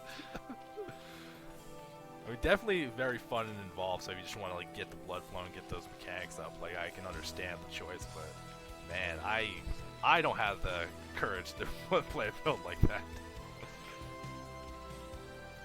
Like, I don't know if you've ever had this experience, but like I tried to learn Gateway Expand for a while. No, I don't. I can't. It's hard. I like it more than Forge Expand just because like I don't like hiding in my base for like 7 minutes. Like I like doing things on the map. Even if like half the time I screwed up and I die, at least I'm like, okay, I died because I did something. Yeah. I just don't like hiding behind my cannons for so long in the game. I feel like I'm giving Zerg way too much free room to do whatever they want. Yeah, that is definitely true. It doesn't feel great, but I also do like knowing it's like, oh, 2 links didn't get my base, and I'm not dead. This is kind of nice. But we're not talking about any of these kind of like fun builds that pro us get to use. We're still talking about this Terran versus Zerg, one of the classic matchups everyone loves watching. And Greth going with that real super standard, let's get the hatchery first, we're getting pool, we're getting gas, nothing like crazy out of order or anything. And Wugsaw, we're just seeing like he's got a barracks, making some marines, didn't rush for a gas, so I think we get like that much more traditional old school style of opening for both these players. Exactly. Bet we're going to see this command center go down at 18. If I remember correctly, that is one of the magic numbers you get to put a command center down on. Well, looking at where the money's going up, it doesn't seem like 18, but that SCV looks like it's in position. We got a contact in the blind. He's got a rhyme for it, I'm sure.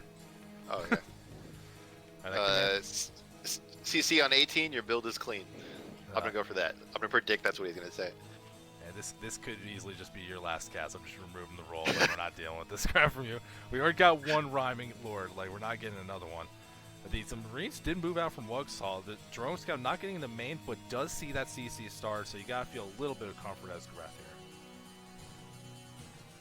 Worried about anything too crazy coming out before you can handle it. And I think Greth going for one of those openings. You see a lot, especially in pro play, that just looking like 2 hatchery, getting that quick lair. And we'll see what the tech choice is gonna be, but just getting something like that gets you some pressure, gets you an opportunity to get some damage done. And while Wuxaw just going bio, they want the guys that shoot upward. Marines, a Marine good unit in this matchup. Terrible in every other matchup, but pretty good in this matchup. Yeah, it's not quite the StarCraft 2 where you just build Marines all the time. Oh yeah, literally just the best unit in the game. It's like so cost efficient. Oh my god, give me flashbacks. Well, it does feel like from Greth we are going to see the Mutalisk, because we haven't seen that Hydra that started, so if there's going to be a rush for Lurkers, you figure that would have been on the way already. And meanwhile, Wuxaw, they got 2 racks, they're getting that Academy up, gas is on the way, so I'm expecting an eBay soon. So it looks like it's just going to be that big, powerful kind of upgraded Marines, and that could definitely work well against Muta, especially if your control is not the cleanest thing in the world. All you need is one bad flight path for a couple seconds and you'll lose everything you invest. So Jirax Academy is the build to stop 2-hatch Muta, I'm pretty sure. So we're seeing a very standard game this TVZ in comparison to our old one, to our last one rather. But the last one gave us that hype moment of lifting. That was lifting a very entertaining game. I just love seeing that little kind of stuff where it's someone thinks there's something. I'm like, that seems so obvious, but I feel like I've never seen it before. I think that kind of stuff's really cool, and I love. That's just how you see a lot with CPL games, where it's just it's not pros optimizing everything. They just might be but I really like doing this one thing, and they'll just do it. Yeah. Yeah, speaking of which, we see this third hatchery here. This is I think it's a 2.5 hatch build. I think we go deep in the recesses of my mind. I think I remember someone talking about that. Yeah, I feel like I've seen this kind of thing before, where it's just this. Once the spire started, they get the other one because you need that extra larva, keep the units going, and it'll help you replenish some drones. Once you decide the attack's over, you want to get back into being economic. Because you can see right now, Greth, a little bit light on the economy. It's gonna this is always one of the things with 2-hatch. It feels like you got to get some damage done to make it worth the investment to rush all this so quickly. Because Terran's got that 2 base up. They're building those workers. E-base done. Turrets are getting made. This is just, it's going to be troublesome to navigate, and we'll see if Greth has the execution to do it. I have a small group of Marine medic. Looks like the medics got way ahead of the Marines, but a small group of bio here. Headed out. Looks like 2 sunks were already made. I don't know if he can force more. We'll have to see how Greth reacts. He might catch these lings out at least. Yeah, this definitely. It's such a good move for Terran as long as they don't lose the bio, because it basically costs nothing to run across the map, and maybe you force them to make units in waste larva. Yeah, and actually seeing the mutas get made too, but Greth not keeping them at the natural, actually navigating, going around and try to see if they can get some damage done. But another group of Marine medic on the way here. Got to be very careful what to do with these mutas, and you can see Greth having that little indecision about where they're going to go. Yeah, it's really hard. It's such a hard decision to make. When you bring mutas home, when you harass with him, and I can feel his indecision right now. Finding a good angle where the Marines are a little bit of a line. Managed to pick off one, but one muta gets pretty reasonably bruised here. Wuxaw very quick on that stim to trade some damage back, and now a decent army here. There's only these 2 sunkets, nothing else really slows down. The first sunket taking a lot of damage, but here come the mutas to fight this as well. The damage can trade back on both sides, but I think Greth might have enough to hold this. I think the rule is 1 medic per sunk, and we're seeing that here. Well, it looks like the sunk is going to go down. Oh, but only 2. Oh, okay, never mind. Only 1 Marine lives. You just aren't going to clean it up. I'm just not used to how fragile this Terran bio is. Yeah, this is a rough situation. Wuxaw losing that entire expedition force to really just kill static defense and maybe a muta or 2. And the muta's coming back across. Wuxaw having some turrets in the ready, but during that attack, kind of dropped the ball and making the Marines, so gotta be very careful here. These mutas might be able to find an angle and get some damage done. And literally immediately, when that attack was repelled, we saw that drone head up, and the 3rd hatchery, or the 3rd base, is on the way already. So Greth definitely knows how to take advantage of defending here. flying into the base, kind of committing where it's going to be hard to escape here, but finding an angle where turrets aren't going to be able to hit him.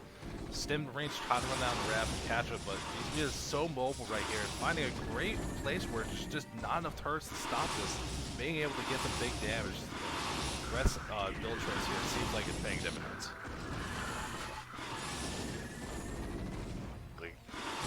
Greth doing a good job, but starting to lose a couple of units. Here we go. We see some decent micro here, picking off these loose Marines. Just keeping Terran wrapped up in their own base while he makes drones and hatcheries at home.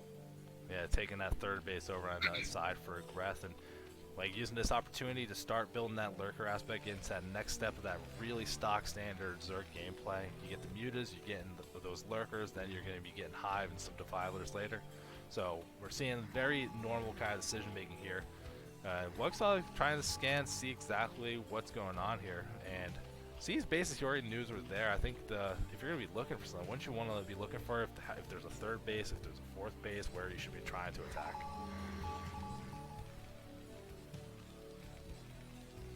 User gonna come in for another swipe here, but this third turret helping out with the reach of the turrets here. He's taking a lot of damage. Yeah. And like you said, a small Bioforce here poking out. Not too much defense at home, but these mutas are too bruised up. They won't be able to stop this Bioforce. Yeah, we're down to 6 mutas now, so there's more potential for these Marines and Medics to do some damage, especially if they get up to this third base that has no sunks at it. Yeah, I think even just going for this middle one seems good. It's going to be a great time right before that lurker aspect, but the Marine group is just too split up, has to wait for everything to reconvene, and it's giving Greth that precious time he needs to finish that lurker upgrade and maybe get a couple of these Hydras morphed. But it's going to be close, adding on another creep colony to see if he can buy enough time.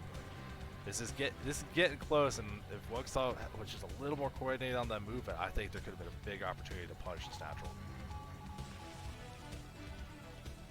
I think you're right. Just a few seconds earlier, we get there for that sunk finished. But still, there's this third base up here that the creep colony isn't even done yet.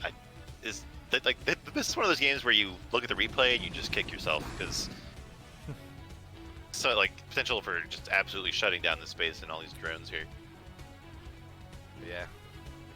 Well, taking a look at what Wuxaw scouted, that base is completely even unscouted, not using scans to look around. He's just kind of looking if he has the opportunity to attack the bases he knows about, not looking to see what Zerg's plan's been since then. Or even just moving out with an SCV or like a couple Marines or anything. He doesn't even fully commit. Breath moving forward with these lurkers, managed to get a burrow, and I don't know if there's scans available here. These Marines taking big damage and half the back Big off. damage. Nice.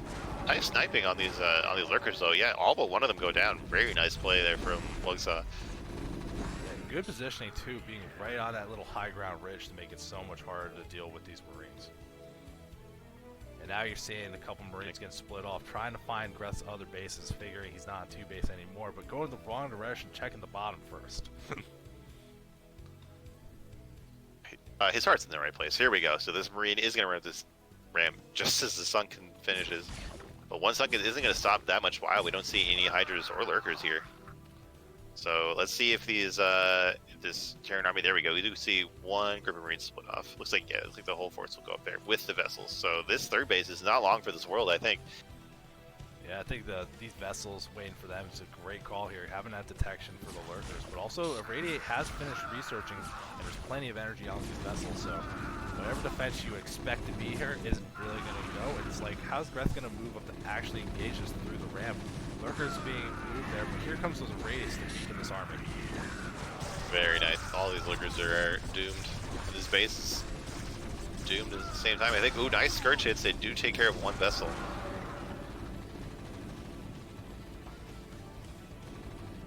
Hunting got another one, but it does get saved. Yeah, I mean, trading units back and forth. At the end of the day, Wuxaw still broke through. Is going to clean up this third base. And actually, Greth should cancel that hatchery. That would be a great thing to save the money on. But looking like they're gonna let it complete it. Big so that lurkers. They've got to take a big swipe and take out all these Marines in one go. So Greth managed to stop this attack from going too much further.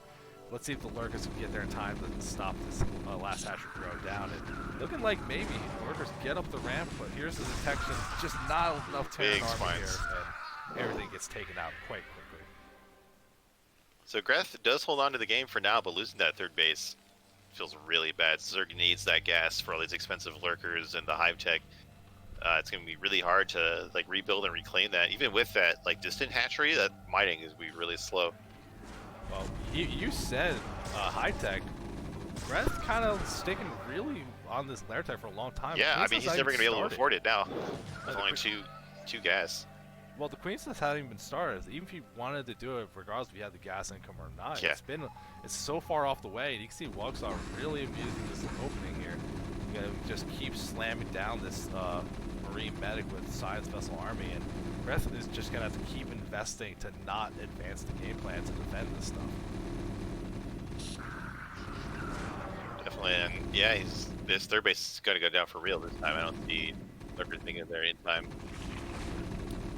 Yeah, it's definitely going to be a rough call, and with Wugsaw's game plan just looking so strong here, staying on the units that are making sense. Greth doesn't have the things necessary to take care of them, especially as the Science Vessel count builds. But a third command center has been completed, so being able to take that next base. And if Terran has more bases than the Zerg at this point in the game, that's probably a beginning at the end. Just feeling very confident in this game right now.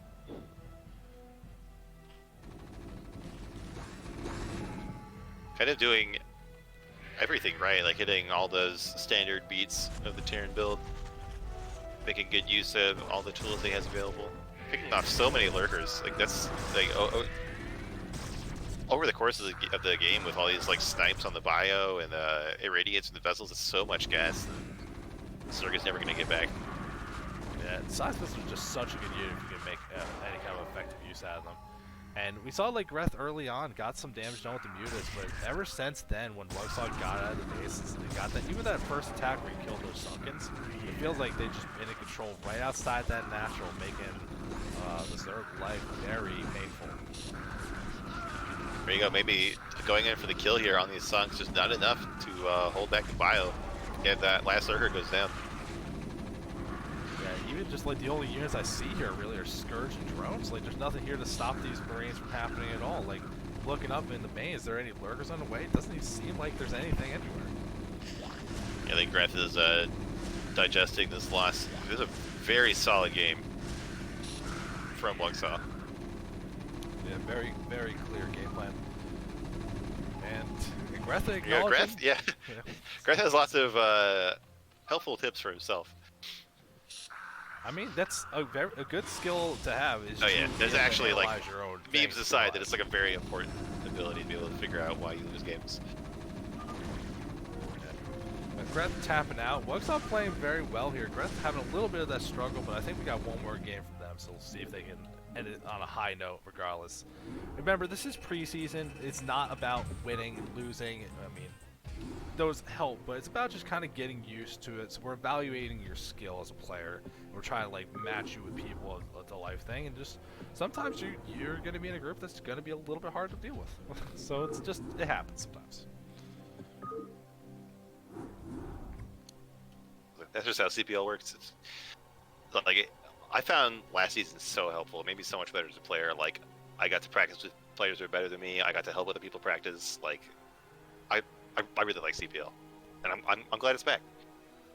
Yeah, it's definitely a great thing. That's why I'm like making sure casting's going up and trying to help in any way I can. Because like I joined a couple seasons ago, and me then to me now is already a world difference, and I still don't play enough, and I'm still bad. It's like definitely gotten a lot better. But we're moving into that next game. It's Greth again. We're gonna see if he can pull it out against Ash Ball in the top left. That green Terran. We got Ash Ball, and we got Greth still in that red Zerg. Down the lower left corner again. Maybe not liking that spawn after what happened in the other ZBT game. Cursed. Yeah, Swanky Toss today will only be Group 21.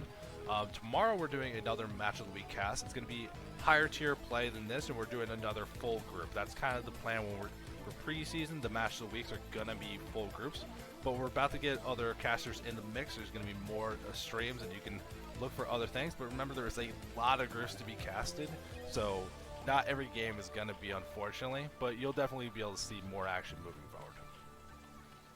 Do you know what group it's going to be tomorrow? I have a couple written down. I don't remember off. Okay. I gotta see who uploaded replays. Hint, hint, cough, cough. Everyone in the chat, upload replays. Cough, cough. Right now we're dealing with we got some replays. We're definitely gonna be casting these, and not worrying about tomorrow. Tomorrow's problem. Ash. Live at the moment. Yeah, Ash Ball. I want to see if he goes for that 1-1-1 again. If that's like if that's his Yeah. stable standard, this is my build. That's gonna blow my mind. Yeah, he'll be my new hero. That would be so fantastic. Building up that barracks, just kind of off in the middle of the area. That's nothing too unusual so far, and looks like Greth's going for that hatchery first. So everything looking so good so far, and right now I'm just looking to see if Ash Ball's gonna be getting that really quick gas we saw last time. All right, we got Strom Carlin in the chat. Giving a shout out. Shoutouts to staff. Oh. Quick corruption here. Strom, is it pronounced Amy or Amy or something else? We were talking about that earlier. I'm guessing a me. I said Amy, but we'll find out. Oh, Wow. we got two barracks. Two barracks up before gas from Ball.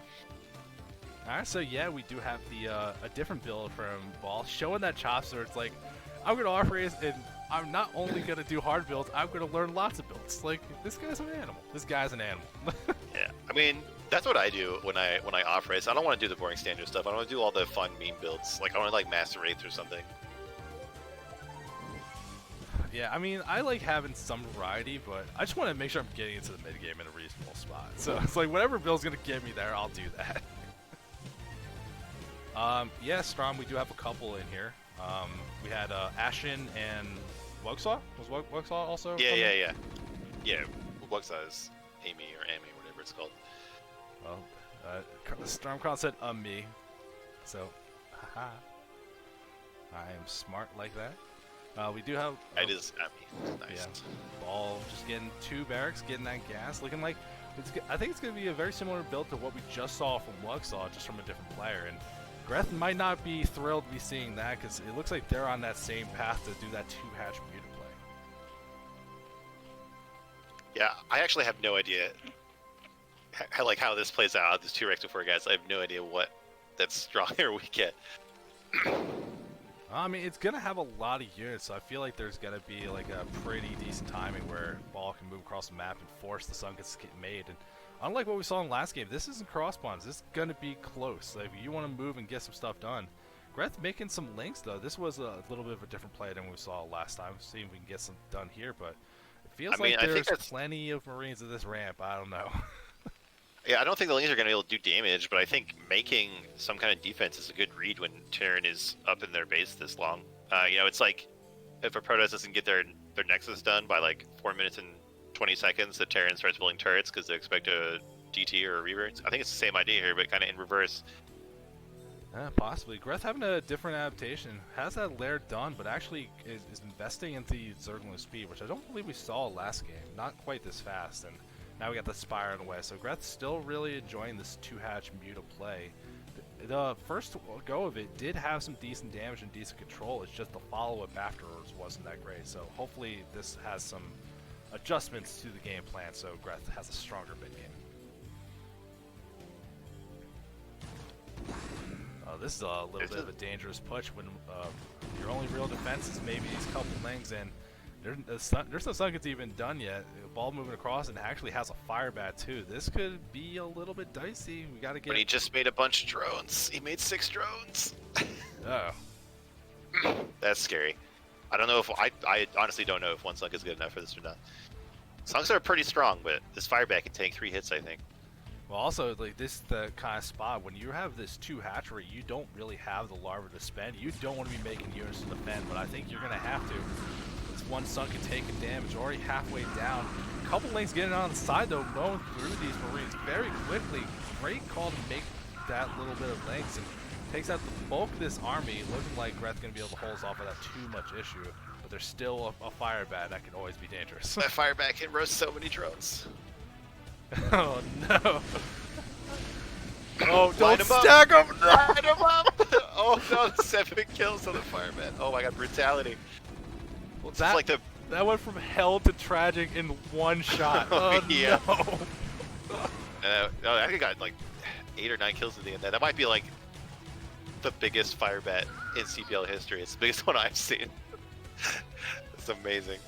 Yeah. Absolutely savage. And like, you gotta think about all the great situations we're getting from Ball. That command center was expanded during this whole push. That's now established.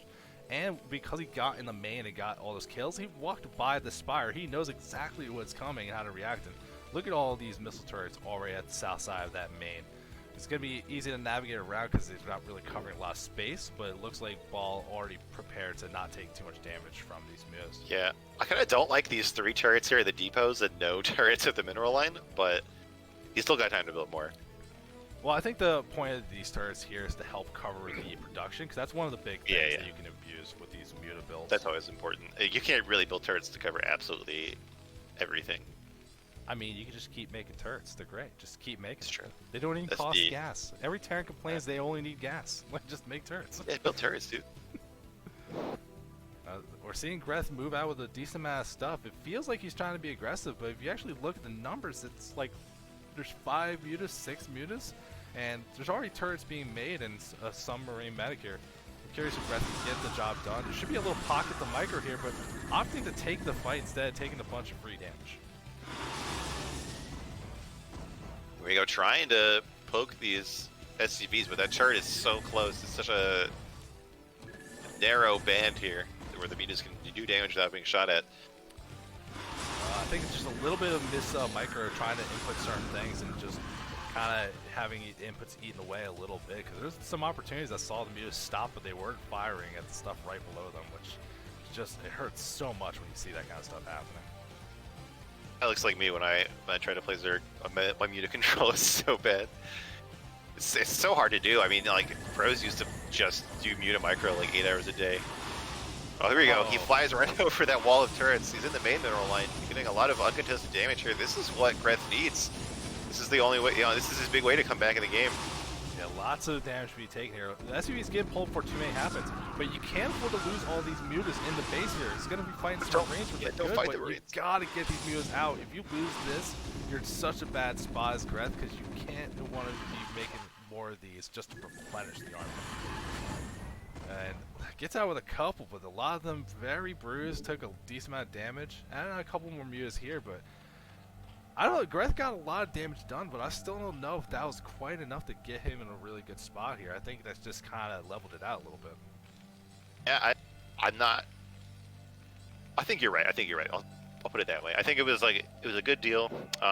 It definitely could have gone way worse for Greth. He forced, I think, 9 turrets. That's not a small amount of money at this phase in the game, and he got some workers. Unfortunate that he had to lose some units to do it, but you got to break eggs sometimes.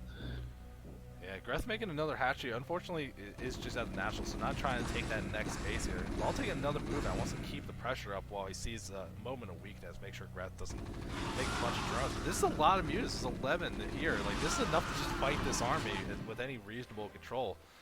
Greth taking some damage he doesn't really want to be, but I think like this is still dangerous for Ball trying to move out here.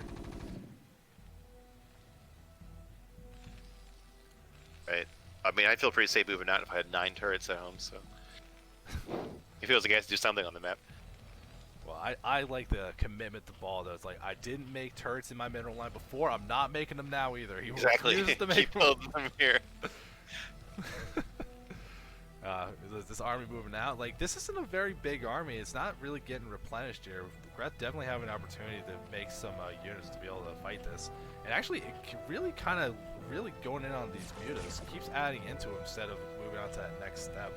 The Hydra Den about to finish, though, so I think Lurker research will be on the way shortly. Just rough situation that Greth still hasn't had the opportunity to get a 3rd base started. It's pretty far into the game for still being locked on, too. You even see Ball looking around, trying to find that base, just not seeing anything. So probably get a little sense of relief here when you realize, oh, you're on 2 base too? That's pretty cool. Terran's going to be very comfortable being on even number bases with Zerg for any extended amount of time. This is a little bit dangerous, though. These lanes catch those Marines that are kind of What are these Marines doing here? They were poking around the left side looking for an expansion, and After killing a couple Marines, Muta's moving into the base. Same thing gets undone. We're back to that 11 group. And a couple lanes trying to move in here. Moving a little bit early, just dying to the Marines, but sees exactly how much defense is here. And Greth back on the attack, trying to get some damage done.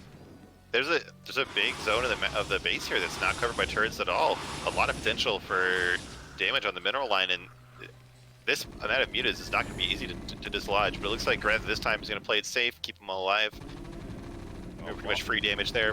Ball's pushing into that natural, getting some damage done. The static defense already killed. Working on the hatcheries. Hydra's being pulled just to make defense when they're not even lurkers, but Muta's coming back to clean this up, so not getting too much done here, but it does get the Mutas out of Ball's base. And let's see. You've been attacked twice. Will you start making turrets in your main? Ball says no, not worth the money. Exactly. There's only room in the budget for 9 turrets, and they're already placed. Yeah, I mean, manager won't allow any more turrets. He's like, I already covered one of my mineralized. What are you expecting me to do?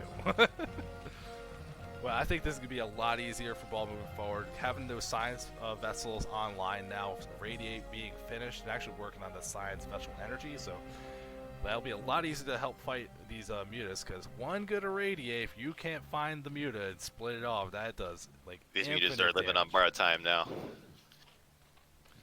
Yeah, well, we gotta see what the plan is. We're getting some upgrades, some lurkers being made, but still, we're at the 12-minute mark past it. Greth's not even attempting to move out to take that third base. So the army looks scary, but this gets worse as the science vessel count grows, as Ball gets the opportunity to keep macroing up, because even Ball's trying to take that third base now. The mutas are gonna stop that, but I don't know. Ball might sense an opportunity for a counterattack once these mutas show up.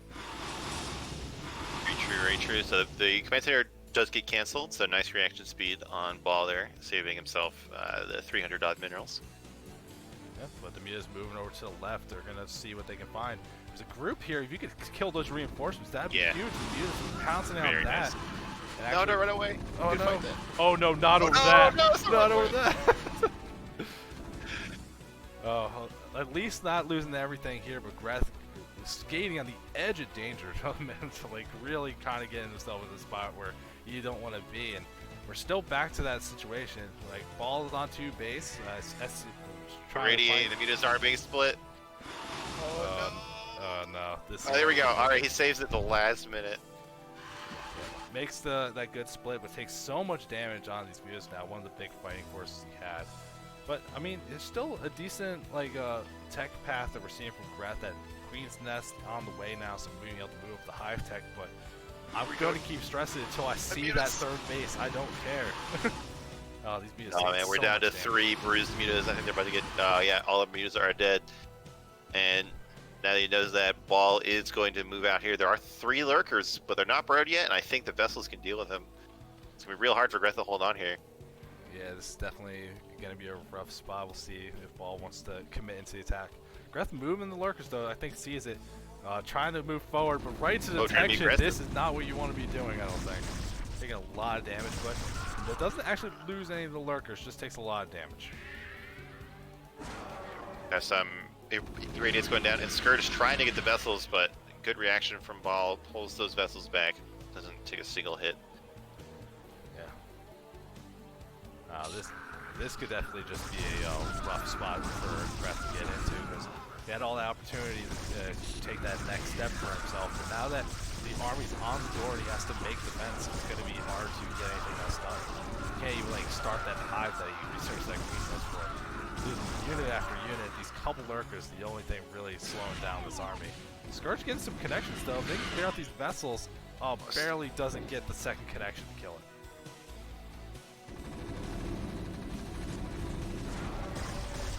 So, Greth is getting some decent trades here, cleaning up his Bioforce, but Ball is happy to make that trade all day. Lose his Marines. He's totally happy to do that if it keeps the Zerg on 2 bases. Yeah, he's buying this opportunity to take another crack at that third base. This one's looking like it's going to get completed. But here comes some links moving across the map. So the bio moving so far forward, we got to see if the macro kept up from Ball back home. And there's a decent force here, so I don't think the links are going to get too much done. Although there's more turrets in the natural, and there's still almost none in the main. Ball's such a madman. Yeah. Did those turrets go up after the Mutas died? He made 2 more turrets. I'm not sure when That's they got amazing. made, but I'm glad they eventually got made. I'm really curious what's gonna happen with Greth here. You can see that gas reserve very low. It's not even like they're making tons of really gas-intensive units. It's just a couple lurkers here and there. It feels like hatchery's finally being made, taking that.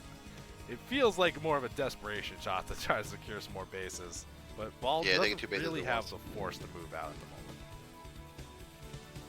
Yeah, I think that this is a good play. Like, if you ever had to delay an expansion for a while to take 2. But like you said, it's going to be hard to actually fight and keep them alive. But I think it's probably his best way to get back in the game is to expand as fast as possible. Yeah, well, one of the raids going down to that 6 o'clock base, seeing that without too much issue. Don't know if Ball's going to know about the one in the bottom right, but at least has an idea that Greth is attempting to take their next move. And we're actually also seeing the Hive start on the way. If he can get those bases up and get to like that Defiler tech, these bases should be a lot more reasonable to hold. Everything where you got just a ramp to cover with a couple lurkers and a Dark Swarm makes it so much easier. Well, so Ball scouted at least one of those bases, but we don't see any aggressive movement here yet. So this could be what Greth needs to get that economy rolling. Well, we're not seeing the aggressive move yet, but I do see in Ball's base there's a dropship loaded up with some dudes with guns, and we'll see what the plan's going to be with that. Even like there's a dropship full of army, a Wraith also on the way, and a ton of ground forces. Ball's really kind of kicked up on the macro, really pumping up that army to be effective. And with Big the Hive supply not lead. with the Hive not even finished, like there's no Defilers to give you that miracle hold. This is going to be very dangerous if Ball just continues to try and push across the map. You're right. Do have lots of Hydras. Oh, they are getting morphed into lurkers as gas is available. A couple lanes going up the ramp to try to like get a little bit damage done. One gets through, sees that third base that's fully done, but the rest ran to the group that Ball has, that big Marine group, and just kind of died for free. And I don't think Greth right now could afford to lose any armies for free. Yeah, every hit's going to count here. Just have a nice arc set up with these lurkers. Oh, the drop is caught in the natural. A few drones go down, but a reasonably fast pull and some defensive units. Oh, Bio getting funneled into this wall of lurkers here. Not what Terran wants. Lots of free kills there. Yeah, really rough situation. Trying to do 2 at once, but getting a little bit overwhelmed, I think. Ball moving his army not in the greatest way, but plenty of these science vessels going to be able to put a radius down, and that siege tank doing wonders to try to whittle this down. When these lurkers go up, Ball's going to be able to move forward and really kind of put the pressure on that natural. Drone transfer. This is so brave. There's so many drones to transfer in the face of an army when you have hidden bases. Yeah, that is a lot. But I remember, it's not all hidden. We did see Ball does know about the third one, but I'm actually surprised we don't see any movement down towards that to kind of force extra defense down there or anything. He's really just kind of locked into pressuring this national, it seems like.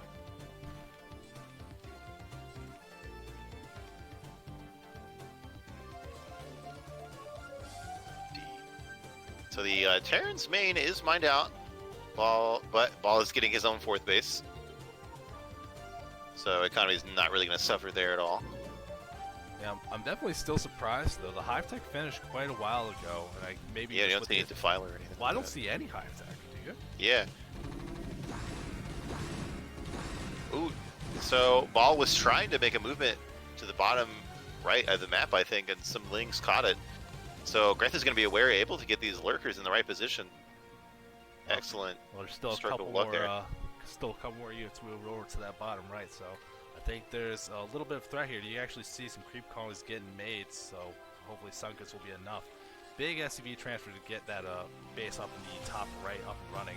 But they got transferred so early, they're probably getting a long distance line to the 12 o'clock. Oh, These man. ones. Just imagine like one lurker in the bottom of the ramp. How much value they would get. we're seeing a big move from ball down towards that 6 o'clock base. Still lots of units outside the natural too. Might be a two-prong attack. Going up the other ramp, so none of the lurkers are there already. Although with nothing being burrowed, they can react a little bit faster. Lurker is going to be able to clean this up without too much issue. But it's still looking like trying to get some damage done. But Breath definitely defended that one. 2 Marines do live. Oh man, this is so annoying. They're gonna get right behind the minerals. Oh, I'm surprised those Marines lived at all. Medics are just so strong. Oh yeah, medics, good units. I say as they walk into the sunks for no reason. Sick. So some Lings run past the contain here to try to defend this third base, but this is going to leave Ball a big opportunity to threaten the natural. There's only 1 sunk, there's no lurkers, there's no defilers. This natural's in danger. We see the Ultra Cavern finish, but even if a bunch of them start now, it'll be like a minute before any of them come out. Well, also, like, the Ultra Cavern, it's a great thing when you get it done, but we only have 1 armor upgrade. The second one's, like, halfway done here. And when you finish the Ultra, you still have to research the kindness play, you still have to research the movement speed, so it's going to be a while before they're even really effective. You have to invest so much money and time into Ultras. We do see the speed upgrade coming out, and 2 Ultras coming out, so we're starting to see some big main here, but I think with this very, like, Greth doesn't have a ton of money to throw in him. I really think Defilers are what he needed here. Yeah, it feels like he just, like, with how late it took him to take more bases, he just doesn't have the income for Ultras, but maybe just more comfortable. Defilers, while very powerful, are definitely a little bit harder to use. But yeah, like, especially with these bases, they're so split up, they all have ramps, like, it feels like Defilers should be the clear choice here, but we'll see if these Ultras can get the job done. Bulb seems like we have a request for the Terran upgrades. Sorry, I didn't mean to cut you off. Oh yeah, I was about to actually talk about it before. Oh, there you go.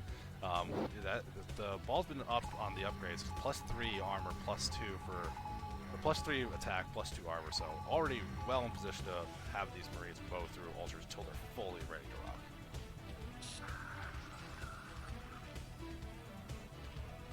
Yeah, those upgrades make a huge difference. We only have a 0-1 for Zerg, so these Marines are just going to shred everything. Well, we do have a good amount of Ultras coming here, but dude, they don't even have the kindness plating. They're walking into a murder field, especially when that D matrix goes down. This is so bad investing so much money in these Ultras and attacking them before they're ready to actually go in. This is such a bad moment for Breath. Just all this investment going down with twos. The ball's going to make a really strong move forward. Yeah, I don't see how Greth can save his main natural here. And all his tech is there. It takes so long to rebuild from that.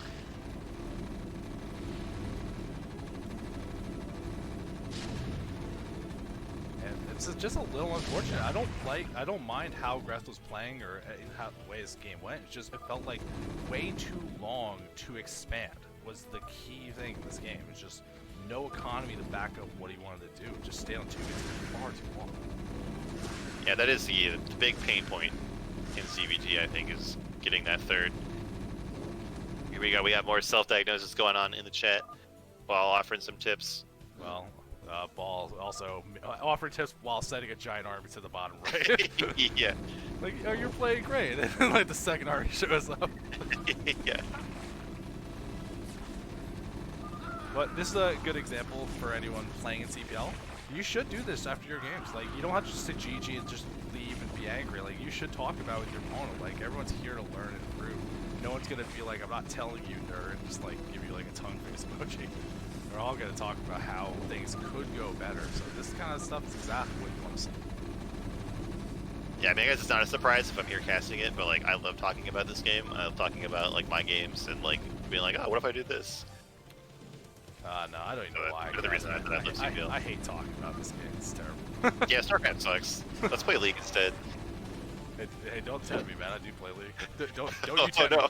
Don't you tempt me. What have I done? We gotta. This is gonna be a better season for me. The Clash team fell apart. So, oh, rip. So more StarCraft, I guess. There you go. This game's over. I'm making the executive decision to leave because they're just talking. I'm making that call. And that's fine. I made the decision. As a situation, Jeez. I've never had to deal with that. So I'm like, do I just let it keep going? What if they talk for like 5 more minutes? I guess fine. Yeah, so Greth had a really solid game plan. Definitely knew what to do at every step.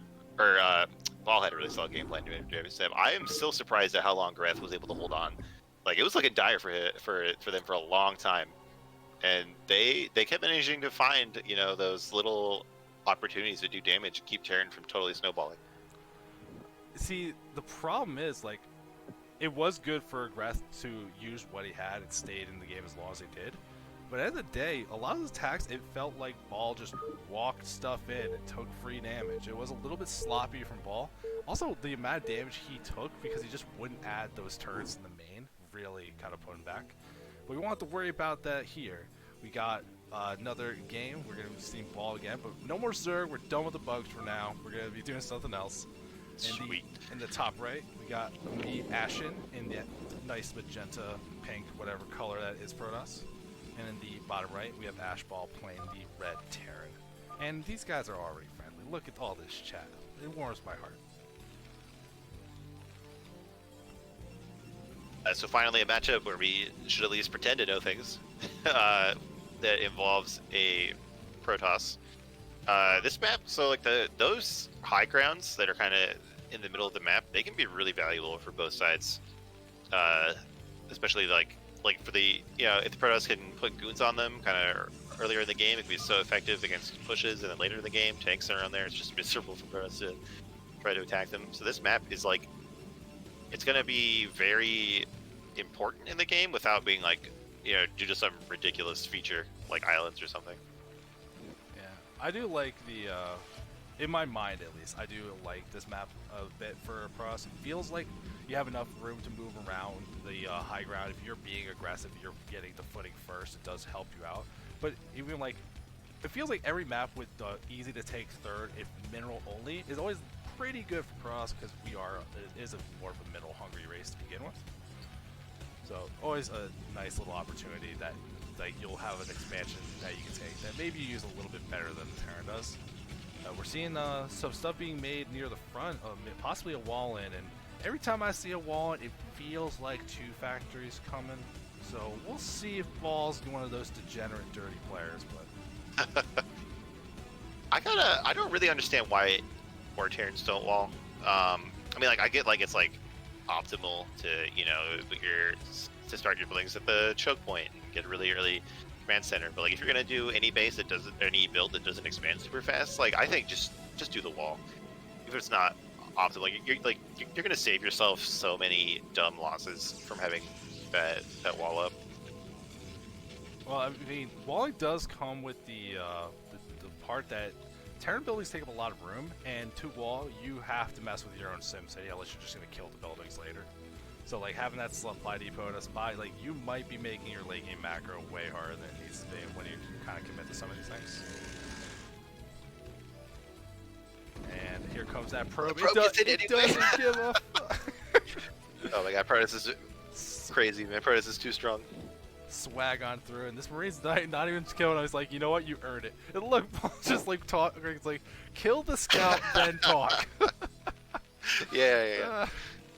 Oh, that's fantastic. Now we're gonna have to see though. Can this probe stay in long enough? Because the one thing most people are looking for, do you pull guys off the gas? That's usually an indicator that you want to get an expansion or something. But if you see that factory started, you see just gas still being mined, you can be expecting some kind of use for the gas, and that's usually another factory. Yep. It's one of those things that you have to learn as Protoss.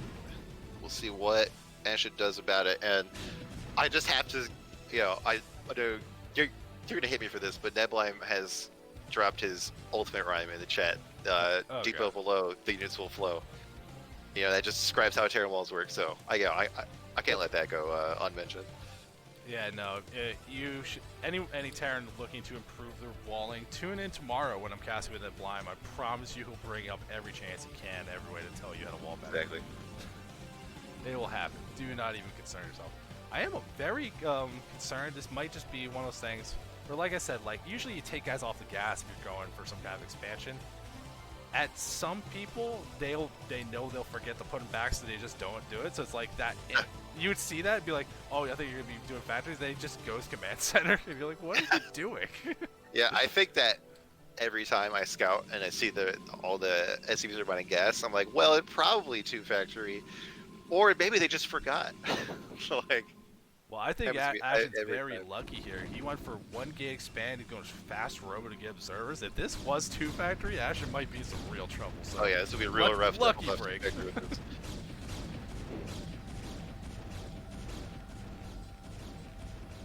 Spar doing a good job poking at that bunker. I wish we could see how much money was being lost here. Like, I think the formula is like to repair a bunker from like 1 health to full would cost 25% of the cost of the bunker, but like, I have no idea how to do that math in my head while goons are hitting it. 'Cause Yeah, I really am curious to like what what order of magnitude is the mineral cost to repair this bunker. Well, we could math that out later. I can tell you like how each Dragoon shot, how much it's worth. Taking some damage. There is that siege tank up the high ground. This ledge so good once you get siege mode for defending. And siege mode is done. Just finally seeing that transform. And I think Dragoons are gonna take 1 hit and realize fun's over, walk away, or not. Just lose Dragoons instead. Holy crap! Like maybe that was a fluke. Oh no, tanks actually do that much damage. Yeah, for some reason, I guess they do. But I know, it's ridiculous, right? both players getting out of the early game without too much craziness happening. Well, and it's like, it's just expansions, very core stuff. No one really go crazy adding on production buildings, so what I'm really looking for is like, I want to see that next base from Ashen, which the pro's already walking over to him before I even had to say anything. He knows what's up. And then He's playing is very standard, like 2 gateways, a robo, get a 3rd, very nice. And Albert is dropping facts in the chat that I didn't know. I'm just gonna trust him. It's 100 minerals per minute per SCV to repair a bunker. oh crap, that seems way more than I would have guessed. That's pretty hefty cost, especially like if it's a build where they delay the tanks and you have like four goons hitting a bunker. That's a lot of money. Yeah, now I'm looking to see what's the next step is gonna be from Terran, because it feels like this is the kind of phase in the game. How many factories do you add? How many armories are they gonna get? Like, how do you get into that, like what your mid game push is gonna be, or if you're just gonna go for like some super death army. So I'm curious to see what we're gonna see from Ball the next minute or two, what he adds on. Same thing from Ashen, because we're not even really seeing a commitment to the tech choice. Although that Citadel Dude makes me think you're gonna see that so typical pro. Oh, that observer barely lives. That's so valuable. No. You said it. You said it, man. Why'd you do it? I did. Caster curse. But the observer did get some good intel. Only saw 2 factories. Not sure if it could see the armory. But that's enough to know that there's not like some wild 5 or 7 factory push coming just yet. Yeah, definitely I have to thank Father, my teammate from last season, really stressed the importance of getting the observer in there around 7 minutes, because that's the like divergence point for so many Terran builds. You can get a good read on like how many factories, like how many armories, stuff like that. So it's really important to get that up in time. And Ashen hit that pretty close. Yeah, Yeah, pretty close to that time. I've gotten that knowledge from Dragon back in the day too. It's so Yeah, important to don't guess, scout, see it, see it and react. Yeah. Yeah. Oh, well, the chat saying bull that to assume he knows what he's doing. He did 1-1-1 earlier, and then he did like this 2-base marine push, and he's acting like he doesn't know what he's doing. Get out of here, Ball. Yeah, I'm pretty sure Ball is undefeated so far on stream. So yeah, give him some credit. Yeah. I'll give him all the credit he wants. He's trying to sandbag. He's like, I'm off racing, be nice. We're just seeing that stuff that you're always going to see players add on as they move to the next part of the game. More gateways for the cross player. The Citadel's done, which again, the leg speed. It's not a hard rush to Arbiter tech or anything. I'm just kind of stopping and making sure the army is good. Maybe feeling scared that you tried to get that second observer in and died to the turret before you really saw the factory count, or it's like how many add-ons, how many armories, and that kind of thing. So maybe just feeling a little bit scared once he gets the pressure on, but Ball taking this opportunity, getting that 3rd base off at the bottom, and well, let's see what Ashen wants to do about it. Either they're gonna take their own base, or they gotta do something about it. there's enough goons here to at least delay this base. I mean, we've got like what 10 goons and not that many tanks, especially if he doesn't bring all of them. I think if he sees this third base, he can delay for a long time. Yeah, I am wondering. Yeah, Ashton has not been over there, has no idea. It might, the way he's positioning the goons, I think he's expecting the mineral only to be the next choice, and he's trying to slow that down. Which, if you think you're slowing down the third base and you don't even realize it's already done, that is a very quick way to a loss. Oh yeah, that feels really bad when that happens. Ashen, my kind of player, going arbiters, going big gateways. You're just gonna go for that great spell recall at some point, but right now just making sure that core army's good. And a great pile of walls to make sure this vulture can't get in and do any silly nonsense. Very nice, very disciplined Protoss here. We're seeing a decent amount of factories and only 2 add-ons, and I see the armory, but it's not spinning anymore. It looks like it got that +1. It's not really going from there. Has to finish that science facility, which was a little slow working on that. So curious to see when Ball's planning to get that move out. Not sure how crisp everything's going to be for the off-racing hero.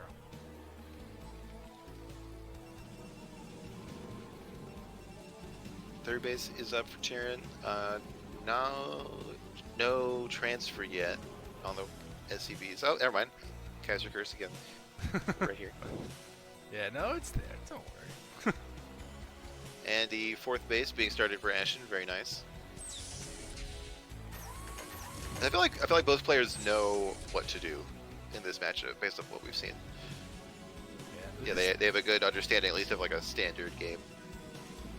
Yeah, but this always intimidates me when you're in this kind of matchup like this, where it's just like, let's macro, let's get into that big late game, because like this isn't like super like flat, like crazy easy. It's not like, it has a bunch of these things where it's like, is Ashen going to take like a bunch of expansions and try to keep control of the middle of the map? Is there anything you would have to worry about, like drops or anything later? Because we already see Ball enjoys the dropship. Like he likes that kind of move. Yeah, I get so nervous in games like this where it's like, it's 12 minutes, haven't really had any real fights yet. Like, you've just been kind of, you know, staring at each other and making armies. A couple goons getting baited into some tank fire by that eBay, scouting it out. But Ashen gonna have to try to figure out what they're doing. I think they're just gonna be comfortable macroing up for a while. They're adding on a second Stargate, so I think gonna be that big arbiter production. Exactly. Like, especially if you get arbiters a bit late, I think it's completely fine to get 2 Stargates. Just pump them out. They're so strong. Yeah, it's such a fantastic game. It's not just for recall. Stasis it by itself is just phenomenally good. But you do have to be careful. Ball did just finish researching EMP Shockwave, so whenever those science vessels are around, arbiters are a nice juicy target for slow targets for slow skill shots.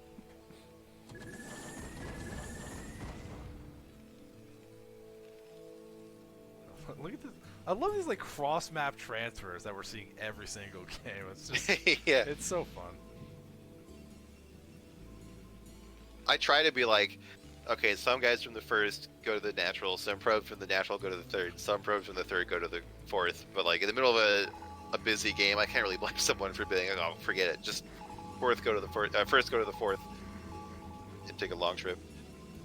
Now, I'm seeing Ball use a lot of scans, trying to get an idea of where the bases pros have, like where they've been taken. Didn't I don't think scan the top left actually went for the 12 and also that mineral only outside the natural.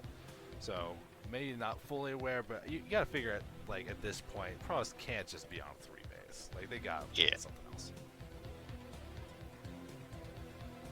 Or observers trying to sneak in through these turrets, but I think it's too late to really get inside the base. Still able to get good intel on if the turret moves out or where the mines are. That is one thing Ball could improve. There could be mines, like more mines on the map.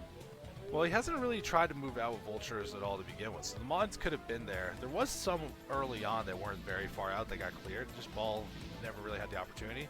And speaking of what I was talking about, this dropship god over on the left side, here comes this vulture drop, which I don't know about you, I never react to it, but Ashen ahead of the game already has cannons ready, so that's not going to really get anything done. So bad at dealing with vulture drops.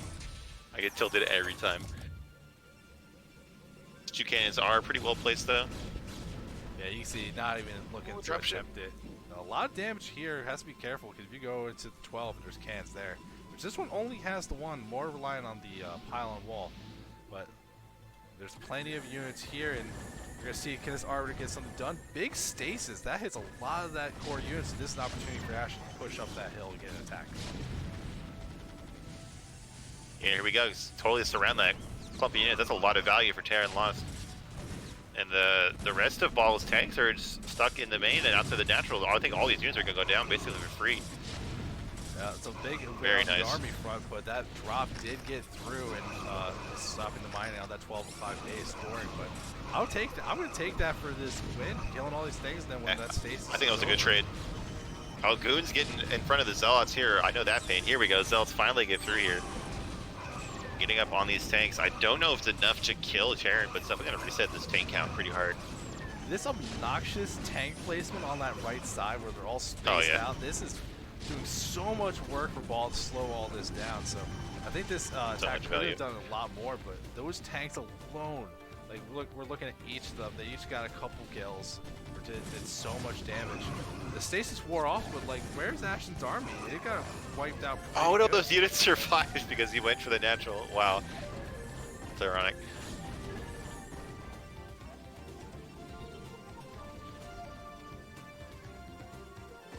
Yeah, so I think like a lot of attacking, a lot of army getting cleared out, but Ashen already having the infrastructure to really remax quickly.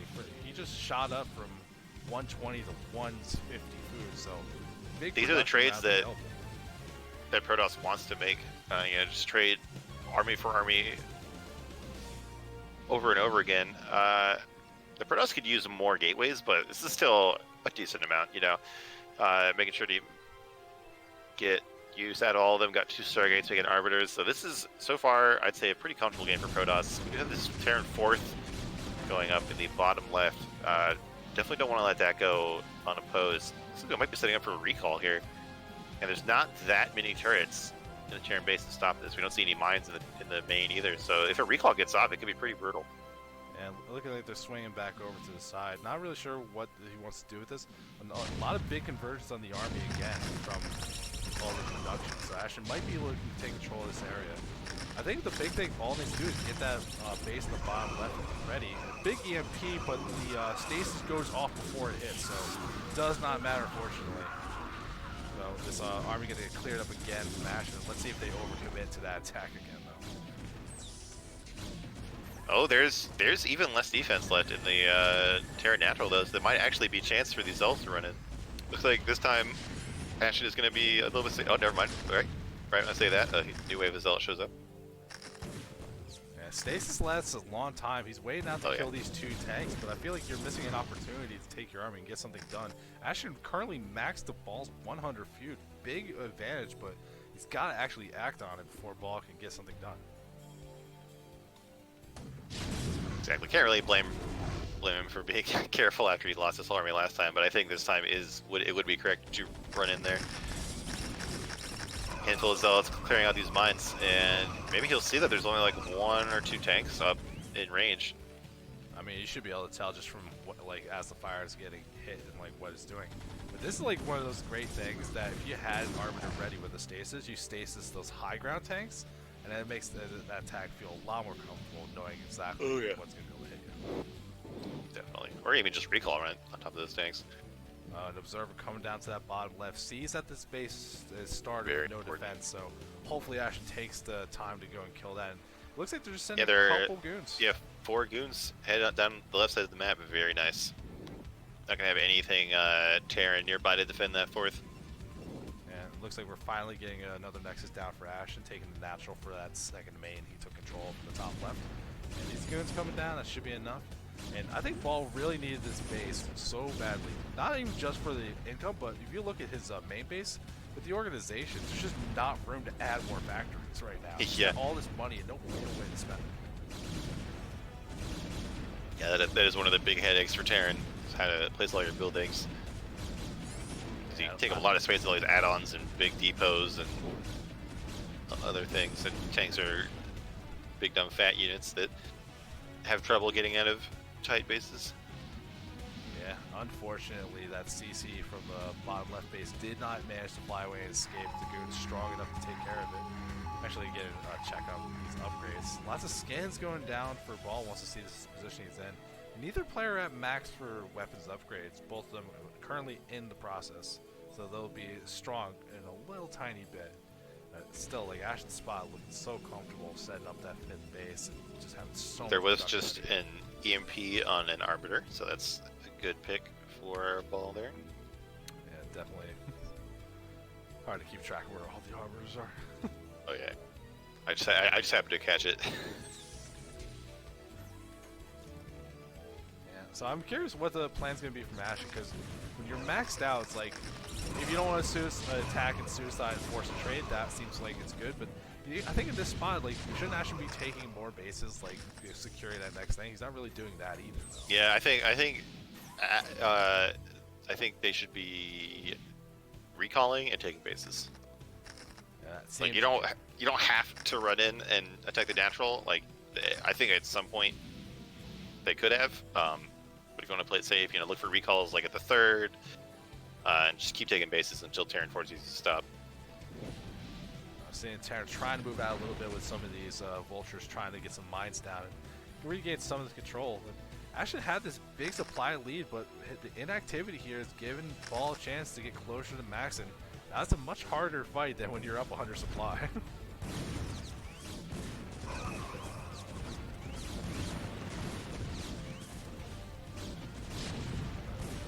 Still seeing a little bit of move out. Ball getting a little aggressive, moving quite far up with these siege tanks.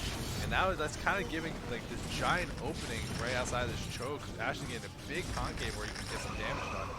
And So many zealots. So many zealots. Oh, this feels fantastic.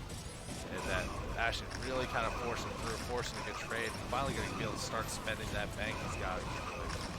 All the units that naturally cleaned up. And despite what we're saying, I think Ashen's thinking that he can just push into the natural. That probably is what he can do that. Well, his army does get wiped out, but there's so many gateways to rebuild from. Yeah, the dot at the top of the map is a dropship with nothing in it. It's just hanging out. Yeah, it's been there for a long time. It's hanging out. It ain't doing anything. Don't worry. I keep looking. It is empty. I keep looking at him like, what if it moves? It's never gonna move. It successfully dropped one time and then got decommissioned. On vacation. Yeah, it feels well earned. Ashen doing a good job with what they have, keeping up with that macro, trading lots of units right there, and already back up to max. All those gateways. This is why, like, you got to make sure once you're in that later game, having tons of production to work with, and finally taking another base. Overtaking the 3 o'clock, expanding towards the Terran.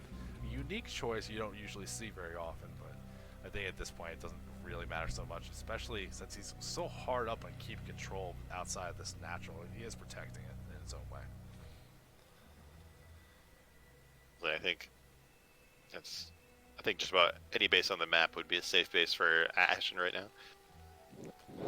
Yeah, definitely going to be careful moving forward, though. As we get into this super late game, we did see Terran has that level 3 weapons upgrades.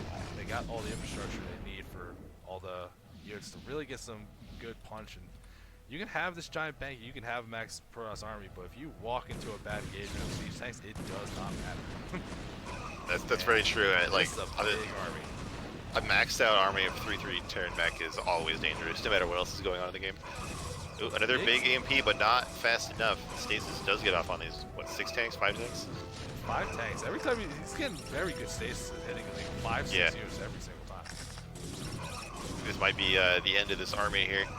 There's just not enough support for these tanks, and there's so many Protoss units coming in from this big arc. And Ball finally tapping out. Ashen keeping it very calm, not throwing that game away. But both players just playing a pretty decent late game. It's just, I don't know, that like that's one of the things that I remember hearing about Terran, that you gotta practice how you build your base layout, because that could That can mess you up so easily later on when you just don't have the room and you need more factories. And I think that game showed that pretty well. Definitely. Well, I'm definitely excited to see this next game because we just watched Ashen have a very good controlled like late game PvT, but now he's gonna play against the other Terran that also had a very good macro game. So we're gonna see how this one goes.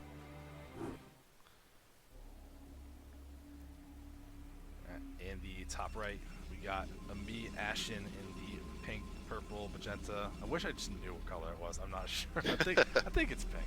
Probably pink. And in the top left, we got me Wugsaw in the green. The team kill.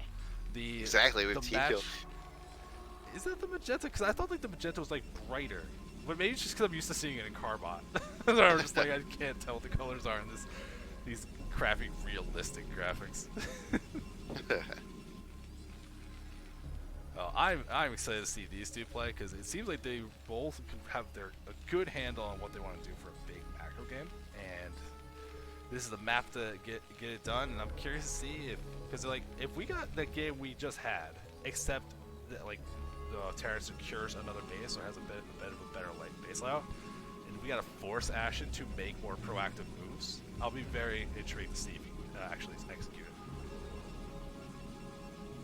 Smart insight. And I like watching people who play a lot together. I mean, I assume they play a lot together because they're on the same team. Because sometimes they do really weird things that don't make any sense to an outsider, but it's because they've played like, 20 or 30 games together. Oh, I'll do that. Against people, if I play you enough, I'll do stuff like that.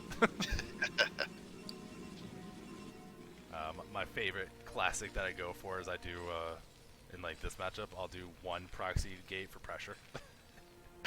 It's fun. It's not good, but it's fun. If you don't wall, then it's like Zealots getting your main and get rattled. It's fun. Oh yeah. Just making one Zealot and walking into the Terran base can be so strong if Terran's not ready for it. We're gonna see what we get from here. Neither player is starting with the like a Nexus or CC first, taking the normal path to getting some units. We're not seeing from Wugsaw on like Ball, no wall off up at the front, just kind of setting up the buildings. Which you can take a look here. Is this Nipple Rhyme approved? Is this good building placement to navigate your Marines against Zealots?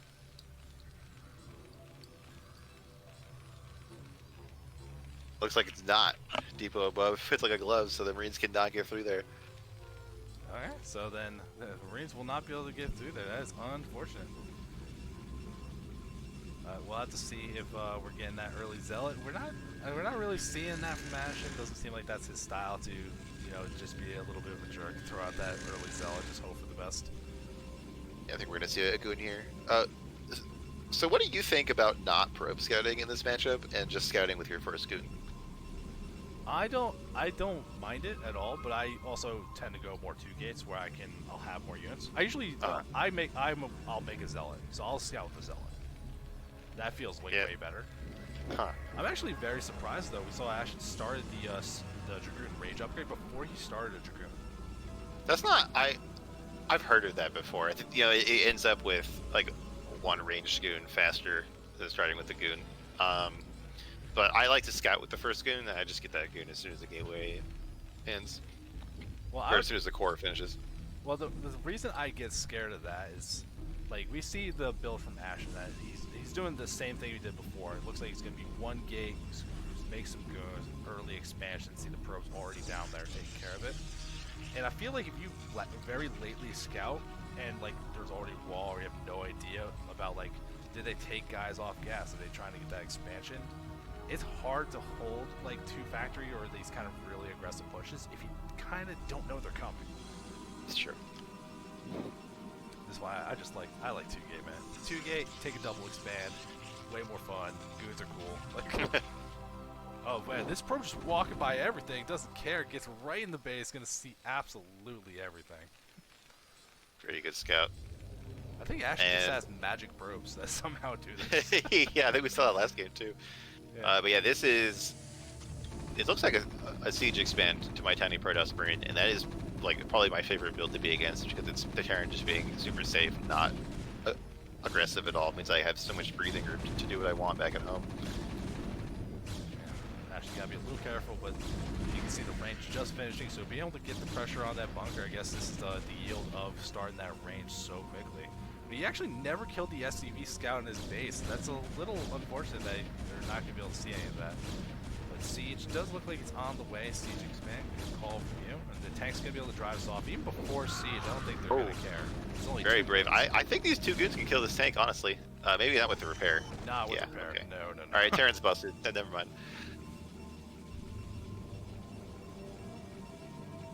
Still a decent situation for Protoss overall.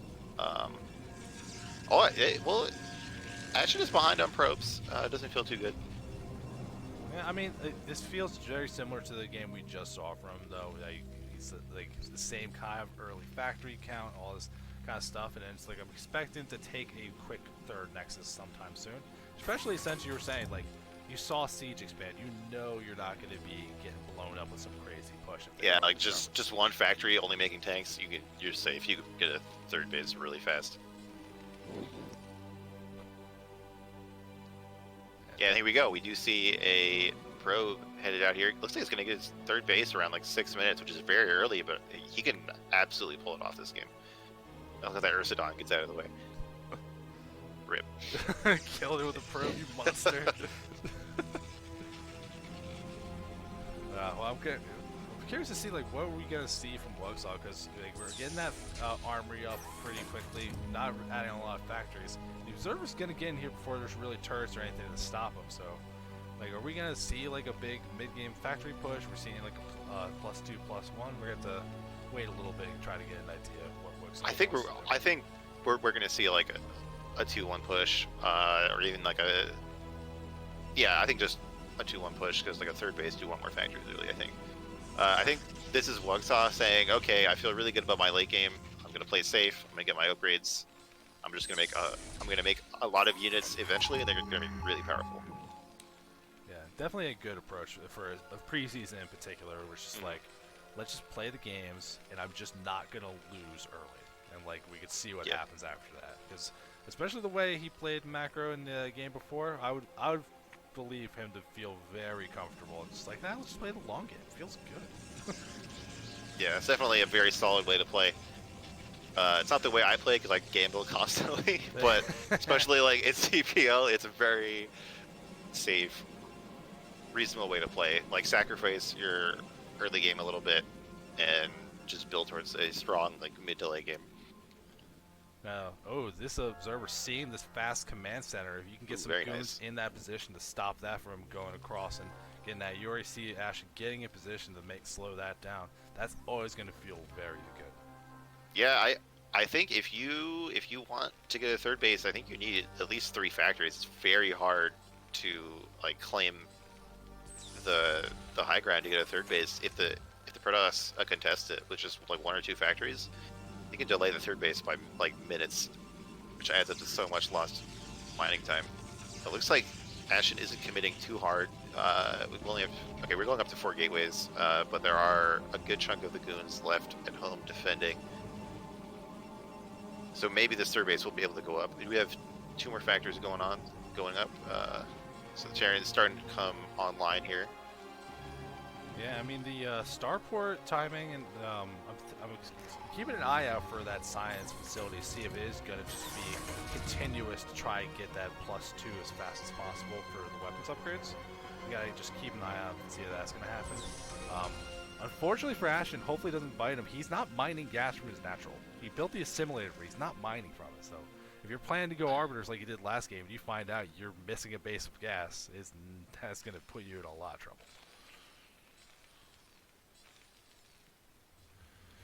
Here we go. These goons trying to flank, but I think there's just too many tanks.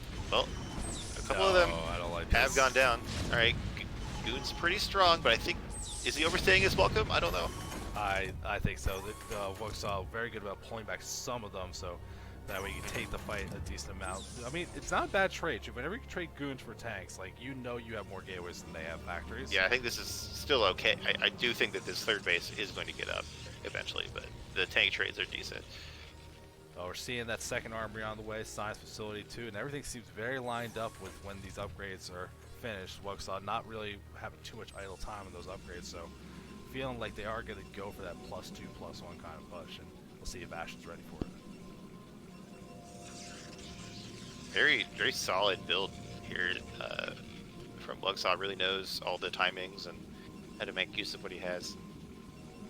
Yeah, looking like Ashen finally caught that he wasn't mining gas from natural, so gonna catch up on that without too much time. Adding on tons of gateways though. Like, I always get nervous when I see base layouts like this, because I know I'll put a gateway in a bad spot and then things start getting trapped really quickly. Like that. Oh yeah. That one bomb left that's 1 hex up like this. I'm getting anxiety looking at this. Oh no. I'm seeing Wuxaw scanning around trying to get an idea what it is. And sees the third base, sees the lack of a fourth, but the probe's down there, so Wuxaw getting some very good intel about what he thinks the expanding pattern is going to be for Ashen. And we are seeing a Templar Archives on the way, but I don't see the Stargate to go with it, so I wonder if it is going to be that Arbiter is fast, or is this actually going to be something for Storm to kind of bridge the gap for a little bit? Oh man, this Vulture is going to get here just in time. The Nexus, no! Oh, that hurts so much. Oh, that actually is pretty sad for Protoss, because they definitely don't want to be stuck in the same member bases as Terran. Well, especially now we're seeing Wuxaw adding on 3 more factors, getting ready for that 2-base push. This is going to be terrifying. And the third base is mined now, so it's going to be annoying to clear out and send another probe down there. This is... Oh man, I hate this feeling as Protoss.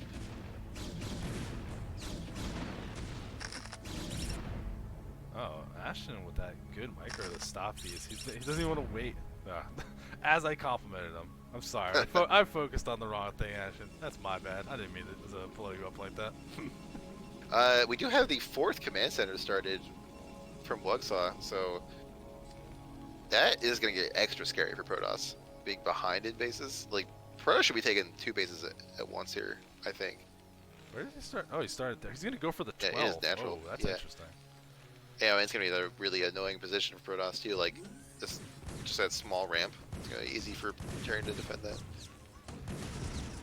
Yeah, definitely going to be a rough spot when it's all these units today, because you can see, like, unlike what we saw last game, Wuxaw's macro, so, like, he's not flowing a ton of stuff. The supply's staying relatively close, and compared to what we're seeing, the Arbiter Tribunal is not only halfway done. We're going to be quite away from stasis to help these battles. Yeah, that's going to hurt a lot. It's hard to deal with these big Terran armies without Arbiters.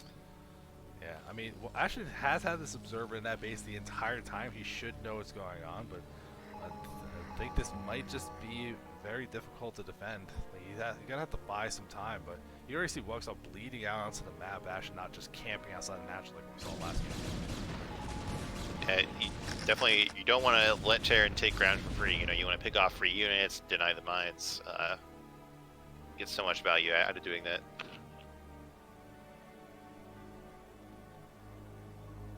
Definitely curious though, because if you take a look at the armor you see from Wuxaw, despite the fact that the supply is high and it's about to hit a very sharp timing, that's a lot of tanks. That's just like scary muscle to begin with. It's more than the one control group, and Ashen has a lot of goods, but the Zealot count's kind of lacking. This is gonna be very hard to fight straight up.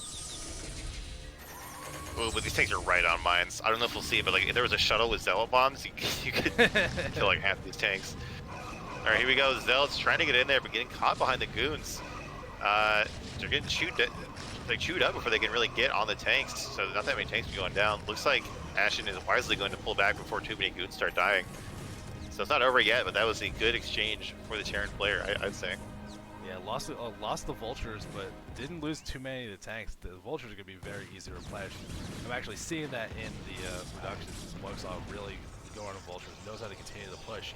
And this bottom, all the time he needs to secure that 12 o'clock base, so Terran's still keeping up with the Protoss compared to the bases. They both have fresh ones with no one mining yet.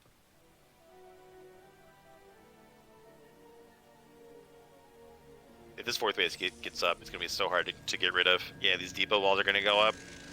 Without shuttles or Arbiters, it's going to be almost impossible to kill this 4th base without just killing the Terran outright. Well, I do think like one of the things about a base like this, you look at all the space around it. There should be a good opportunity to get a recall here. There's just not a ton of room to like really slam a million turrets there.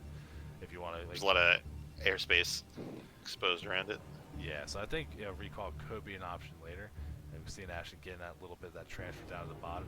But he's still already at max, but Wuxall much closer to max than we saw last game. So like this is what I'll say. It's like I'm seeing a very similar kind of game between the two players, but since Wuxall's macro definitely a little bit crisper, a little more keeping up with what Ashen does. Gonna see how Ashen handles the pressure where he probably needs to take action. Because this Terran, when they complete the next set of upgrades and get to that 3-2, this army's gonna get very familiar. Yeah, this Terran, like, there's kind of like a clock in the game at this point. Like 4 base Terran, big army, big upgrades. Protoss has to make a lot of things happen to survive this game. And unfortunately, unlike last game, that base got a little bit delayed, so he didn't have that giant swell of gateways. Yeah, he's starting to add them in now, but that extra macro to reinforce once like the armies trade up a bit. We do see Ashen moving a lot of the army down south. I don't know if it's to protect the third or try to get a flank when he sees Terran move forward. We'll have to see when Terran makes the move. A bunch of vultures getting picked off by those dragoons to the south side. So getting some free damage here, but still, these supplies are very, very close for these players.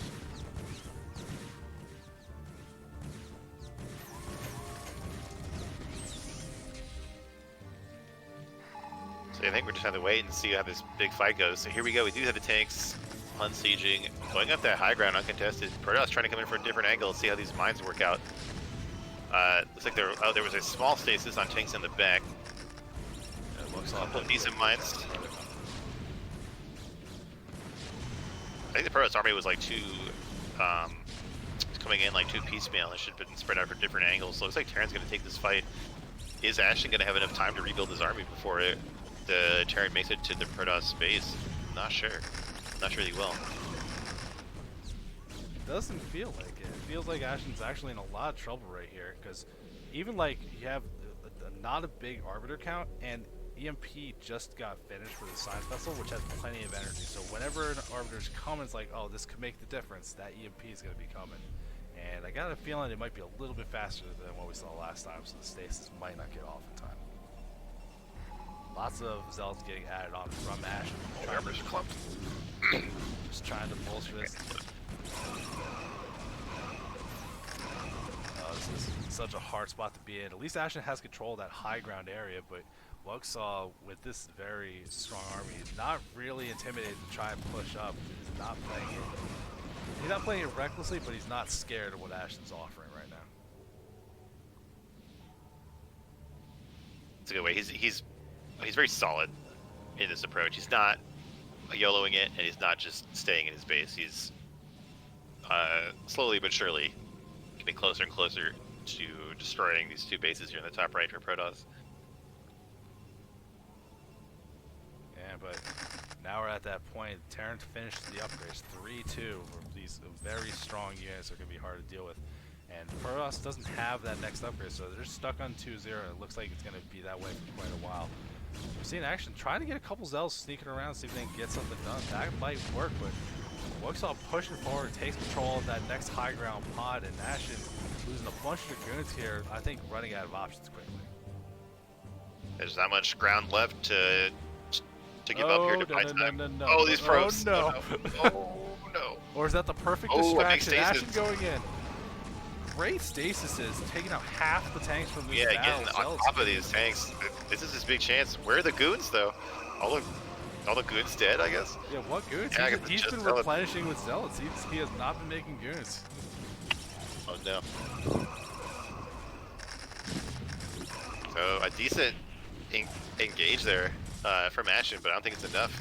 It's too much Terran left over. Yeah, but what he got done, that did more than I thought it was going to. He kind of did a lot given what the circumstance was, but remember, this is stasis making this better. When this stasis unfreezes and those 6-7 tanks become available again, this is gonna get right back to where we just were, except Ashen doesn't have the army to throw at like last time. Right. We have a small amount of goons here, but they aren't going to be able to do much even from this good flanking position. Yeah, they're trying to cut off reinforcements a little bit here, but it's just not enough. Even straight up in this fight, they're struggling to kill the vultures, let alone tanks. But EMP gets off before another juicy stasis can happen. Yeah, that was a quick reaction to Wooks. I'll stop that one. I saw it on the screen, said not enough energy. I'm like, oh no. Oh, feels bad.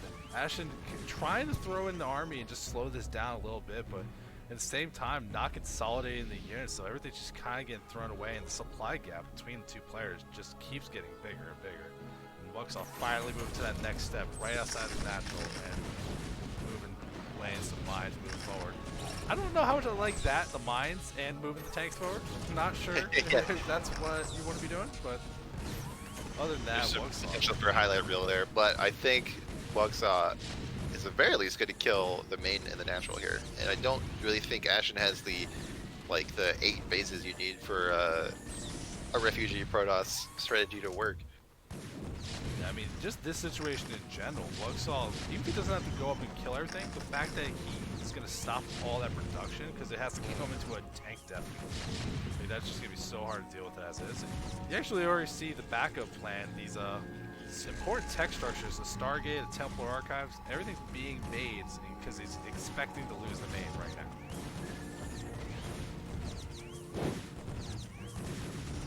This is just a brutal game to watch. But Wuxall very well played throughout.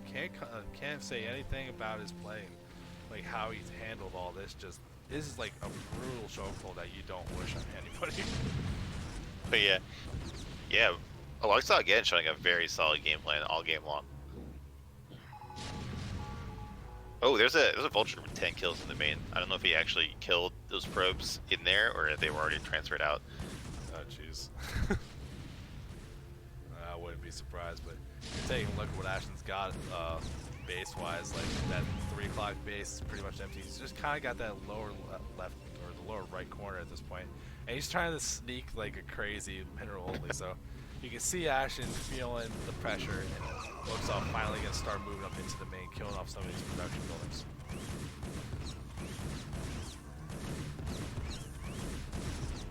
As much as we've been complimenting Wuxall's play, the game plan is so clear.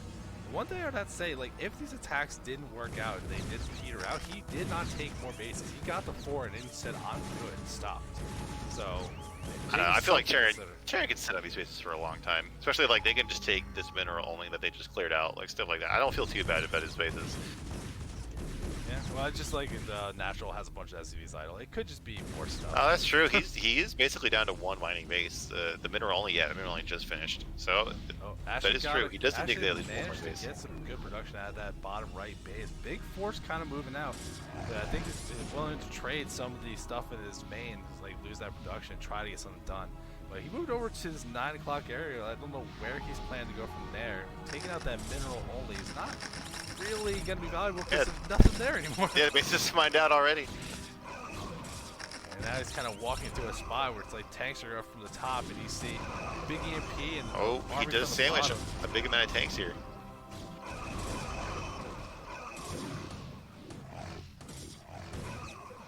But that wasn't too bad of a fight, but I think it's too little too late.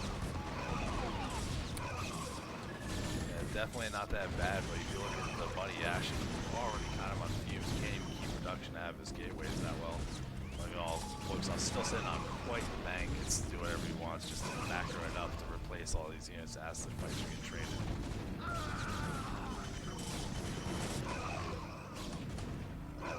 Rough situation. Would love to see if Ashen could try to maybe take that 6 o'clock. That might be the way to get it, because Wuxall is playing very controlled, but that means he isn't. It doesn't seem like he's really exploring the south side of the map to stop things. But actually, we are seeing it now, though. Just building command centers everywhere. Just never mind. I can start making new bases now. Yeah, this is okay. I've won the game. I'm just gonna take every base now. Oh, he's actually look how many SCVs sent into the bottom right, just the tank for. He's pulling the boys. He's just taking the tank in. The tanks, little linebackers. Standard 24-minute SCV attack. I mean, really, like, they have an attack. They're part of your army. Get them in the mix. This is just rough, though. I think just clearing out some of this worker counts, he has more supply for real army units. It's going to be so hard, though. Like, Ashen right now, just macroing as best he can. It's all zealots, but that can only go so far before it's just too many vultures, too many mines in the way. But still managed to get some pick off on these tanks. It's just, what's the plan to actually get Ashen to win this game instead of just lose slower? That's a good point. I think that's, yep, there you go. Well, a GG from Ashen after a well-played game, but man, Wuxa's, I'm expecting him to be in the higher tier next week. Like, he's playing yeah, I think so. So strongly. Speaking of lose slower, I think the game we have left is the TBT, right? I believe we have 2 games left, actually. Oh boy. So we got TBT and TVZ. Which one do you want to do first?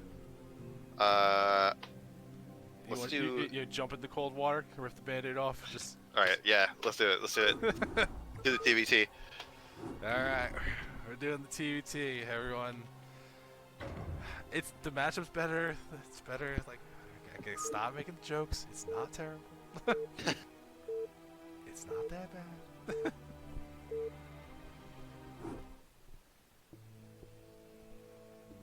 We'll see between these 2 players. Ball's got a little bit of the wild stuff. Wuxia plays that stable game. TBT is probably his favorite matchup, the way he plays.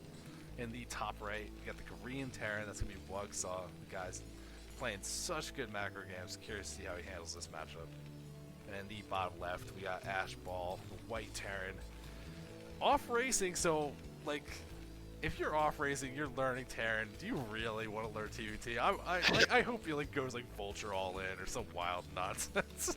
Yeah, you know, I feel like both of these players have styles that are perfect for TBT in their own way. Like Wuxia has a very standard, like very safe macro up, and a Ball has the just do whatever you want, like make whatever you want, and be really aggressive with it. So I am curious to see how this match plays out.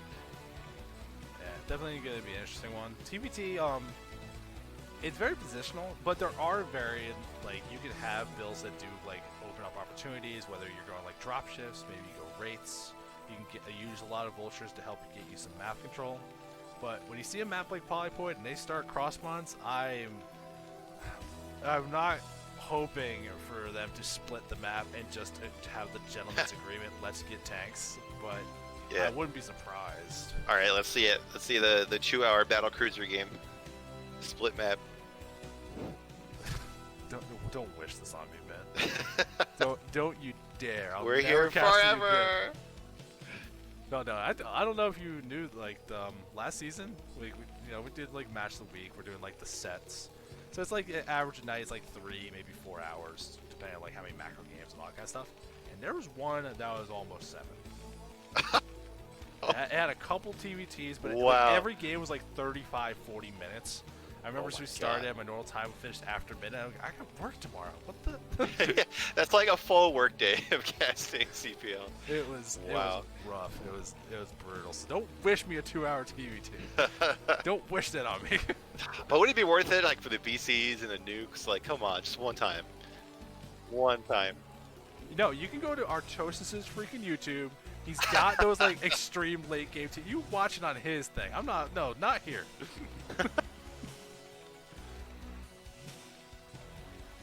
Well, we're not seeing anything too wild from either player, both of them getting that early gas. I'm actually a little bit surprised because I feel like I would expect someone to be like, I'm just getting CC first or something, but both players getting that fast factory, going to get some stuff done. I'm hoping to see a divergence in builds, but like I said, I feel like it's hard to argue on a map like this, like you should go for a macro-centric or like opening, unless you just don't want to play CBT. Yeah. Which, I mean, we already saw that in the ZVZ. Like, that 4-pool might just be this guy going, you know what, screw it, man. I don't want to deal with this. But you never know. Wuxia pulling guys off the gas after the factory gets started, so it's looking like that might be a signal for an early expansion. While Ashball has not done it, we'll see if that does signal some kind of tech. Although I think we saw that in the Terran vs. Protoss with Ball, where he just didn't want to remember to put it back on. We do see Ball It actually. seems very similar.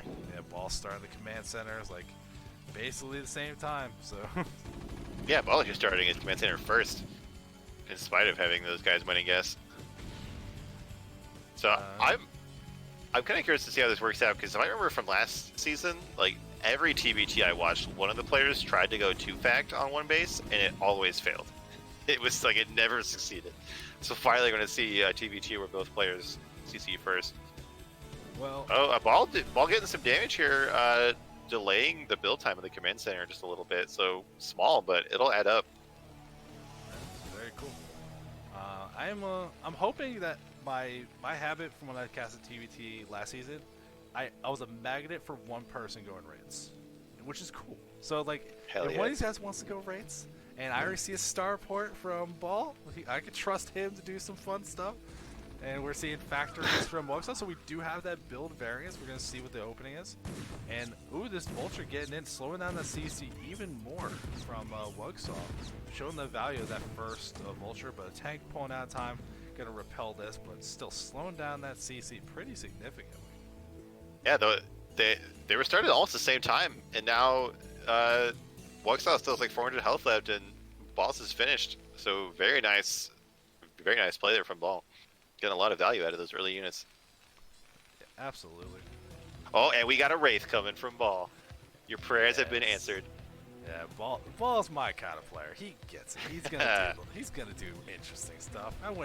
He's not gonna like drag us through the mud of whatever nonsense. Now, I do actually. This is a thing you do have to think about with TBT and raids, though. Is like, do you go? Is it just the one star port? Is it just the one to start getting a little harass on, force on some turrets? Are you gonna like invest in and get some cloak behind it? I still like feel even for raids, there's definitely choices that you can make. There's a lot of different ways you can take it. Absolutely. But here comes the problem with going raids. Like, if you look, you got this push from Wugsaw, and it doesn't look like there's a ton of units here. And this Wraith's going to see the stuff going across. So this is going to repel the attack if he wants to, and does turn around once it starts getting some pressure on that tank. But there is 2 tanks from Wugsaw, and Wraiths are not going to out-damage tanks. So we'll see what we get done here.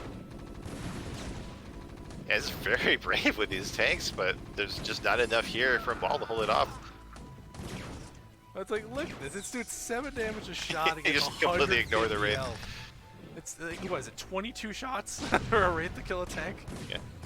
Wow, charging right up the ramp, but that tank does go down from Wugsaw. I think this attack is going to get cleaned up. And Ball nicely repairs the tank, or no, that was killing the SCP from Wugsaw. So he does keep that tank alive. So overall, I guess that was a decent hold from Ball. Yeah, I'm not sure who actually got the better of that. Both players kind of committed into some kind of thing. You see Wugsaw laying some mines, going to slow down whatever push comes out from Ball. This did buy time to get some anti-air. We got eBay on the way, armory to get some glides as well. So Wugsaw's position, I kind of like it just because the tech moving forward is going to answer the rates. Yeah, and I like Wugsaw has 3 factories now, and we don't see any additional production coming up for Ball. So I feel like in the near future, Wugsaw is going to have way more units. That's going to let him grab way more land, and that's going to let him grab way more bases and so on. These Wraiths, they've been staying at home. They just stayed home and killed the barracks, so they don't really have much time to get in Wugsaw's base and do too much damage if these turrets start soon. Well, I mean, we're going to see when turrets actually get started and get taken care of, but even like the Wraiths do slow down the push as they go across the map, because you can't just kind of eat the damage as they go. Now there's just a couple, and we see Wugsaw trying to do it and immediately turns around realizing that this is not going to be a good idea to try that kind of attack again.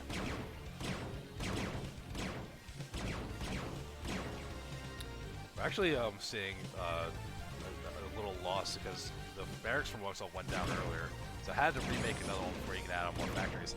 Stops that turret from getting made. If these Wraiths can keep that turret from completing, they can really actually start getting some decent damage. It's almost done. Oh no, he pulled the SCP away with his 3 HP. Like the turret with 3 HP from being done. Oh wow, you're actually getting some value here. Not like this. There is a Goliath here. The Goliath can fight Goliath, the paper planes forever. And the turret does finish, and look how fast that Wraith is dying to that turret. It does not care. Rough situation. Ball was getting some pretty good damage, and now he's going to get in there, see some scouting, and we'll see what he's up against.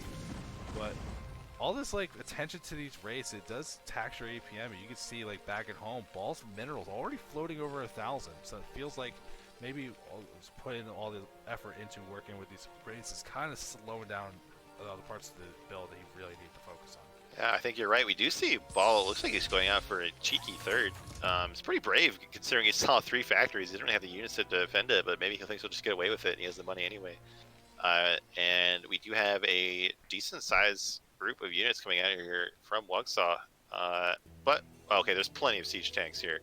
So as long as Wugsaw doesn't detect this third, I feel like Ball's fine. He's got plenty of tanks. He's going to get contained, but he won't die. Yeah. And we're actually seeing now Ball adding 3 factories all at once. So going to catch up in that production as well. So even if that expansion doesn't get spotted, Ball does have a worker lead because looks like he keeps grabbing a couple SCVs to go with these pushes. Actually even making it missile turret. So setting up a pretty decent contain. We'll see what Wugsaw does with that kind of map control.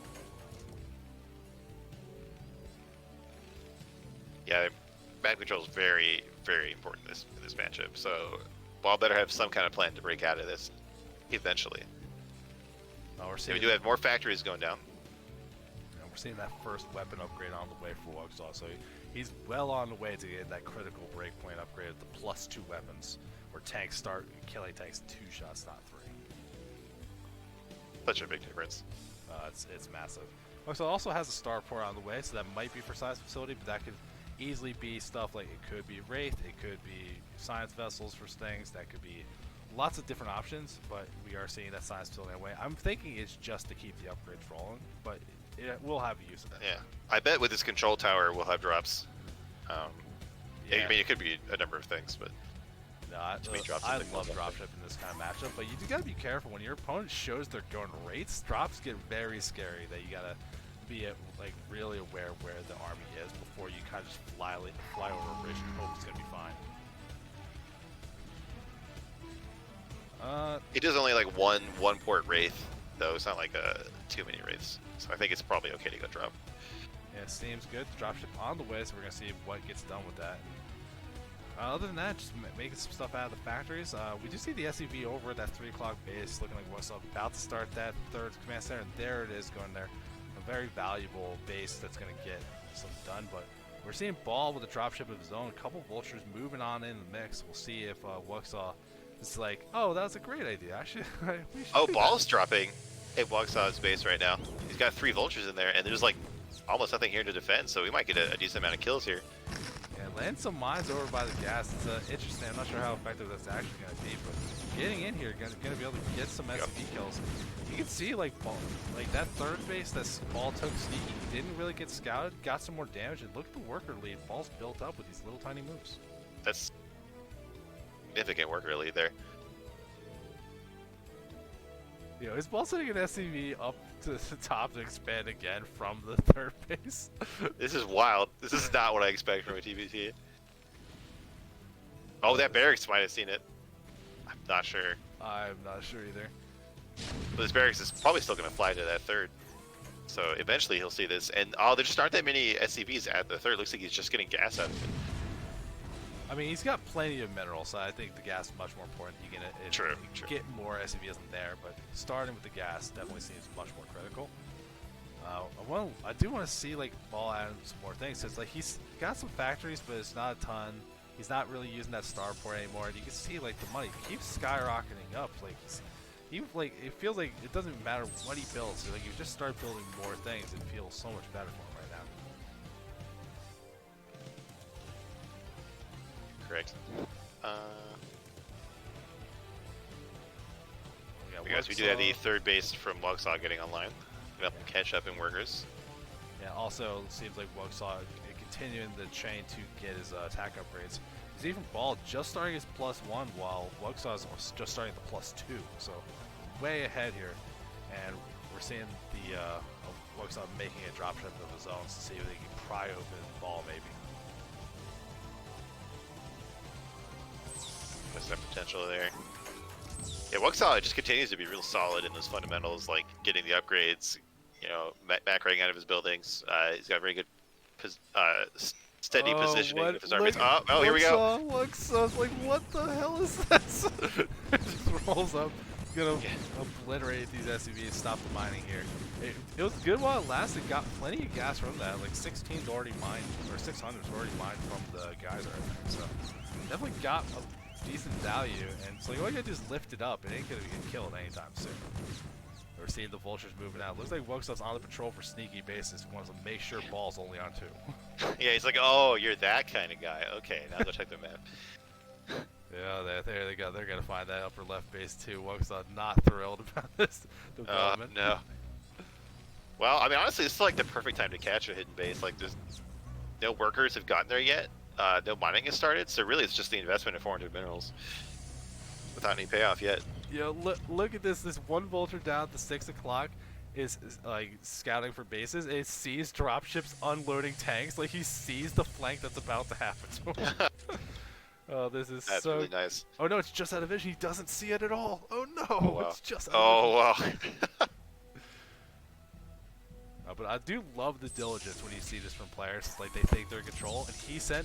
It's like, I think I'm in a good spot. He sent the vulture to every base. Like he's like, no, I'm not letting you sneak away with any of this crap. Yeah. I'm gonna make sure I have an advantage here. And I love that kind of like, because it's in a match. It's so easy to forget those kind of little things that can really make a big difference. But it's doing such good work here. And Wuxaw, he's starting to use dropships, looking like he wants to maneuver his tanks around and try to get something better movement for himself. Yeah, I did not think of this move from Ball of like elevatoring out all these tanks. Oh, and he got scanned immediately. Wow. Savage. Oh, that is unfortunate, but this is still a good move. A lot of the army, like, you can know it's there, but your army is not in position to really deal with that. You can see some of the stuff Wuxaw being moved down. It's actually a pretty intimidating force, but Ball's trying to make some action, see what happens. I wonder if he's gonna be able to threaten this third base. There's nothing here to defend it. Yeah, definitely gonna be intimidating, but we gotta see. Like, is there gonna be a move from Wuxaw to push into anything, or like what's gonna be the action? Because he can't just let this do a bunch of damage. There's no buildings back here to slow us down. It looks like these vultures are just looking for something prime, and finally he's gonna start killing some reinforcements. Let's see how the reaction is gonna be. Are we about to see both players containing each other? I don't think I've ever seen that. Well, I feel like Wuxaw, like, he's got units on the field, and those dropships are all full, too. So he's got quite a good army heading back to help. Oh, here we go. They're gonna drop right on the tanks of Ball. He is doing it pretty far ahead of his the rest of his army, so that felt pretty aggressive, but still getting a lot of damage done. Wuxaw definitely has the economy to start trading units like this.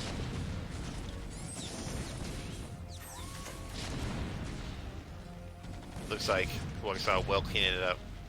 I kind of wish Ball was a bit more aggressive there and went for some kills on the SCVs or even killing some factories. Would have taken Wuxaw a while to catch up. Yeah, I mean, really, like, just looking at it, it's like, you're looking at this thing. This move is like, it forces your opponent to come out of position. You look at supplies, they're reasonably even, especially considering that that attack just got cleaned up. But look at Ball's money. What is going on here? Just more factories and to be building out of them. Yeah, but the base layout's definitely going to make things hard. You can see things not really thought out as well as someone like Wuxaw who probably played Terran the whole time. So definitely seeing that comfort with the race showing out here. Ball try to move out and get something done, but he's attacking into siege tanks that have a high ground advantage. So this feels really bad. Much value for Wuxaw there, and I feel like with the loss of that attack, this is looking really bad for Ball now. Like now, Wuxaw is the one with 4 bases. He's up on supply. He's got better upgrades. Yeah, he's got that. He's got that. More dropships. He's got the critical +2. So this is even worse for Ball to try to muscle it through with less tanks. This is really never going to be a plan that's actually going to work, I don't think. You know, Ball is trying to make things happen, trying to sneak these vultures out. And they all zigzag their way out of the base. Can they get anything done on the map? Just trying to be annoying and get his way out, but still, like, he's gonna have to get at some point and establish another base. I don't know when he's actually gonna be able to do that, though.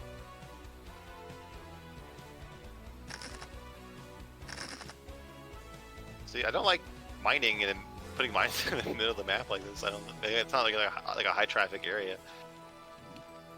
I think it's just getting any value you can, because you know those It's trying to vultures get they're gonna get cleaned up at some point. Just get whatever value. I received ball and getting engaged on Whoopsaw, encroaching in, realizing that upgrade advantage is so key for him right now. And Ball's natural mined out right now. It looks like the main's mined out too, so there's no income from Ball at all. So he's really trying to make some desperation happen, but the vulture's getting stopped, not gonna happen. And Whoopsaw gonna be able to just choke out Ball here. Despite 7,000 minerals, that will disappear quick if you have no income at all. It's a good thing he's got that bank. You know, his investment fund is going to pay off here. I don't know. This isn't insane as a cat. Doesn't grow money at all. He has all the money, but it's in a checking account doing nothing. Trying to make something happen with these drops, but vultures don't trigger mines, so you can't even vulture bomb. Vultures got down to the bottom right base, so you're gonna be able to at least get some SCV kills. So still finding some periods of action, so trying to get something done. But cute moves are not the thing you need to worry about in this situation. Yeah.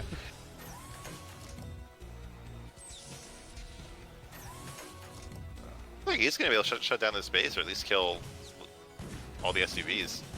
It's not gonna deal anything with the giant container side of his main, but getting some value here. Something to feel proud about.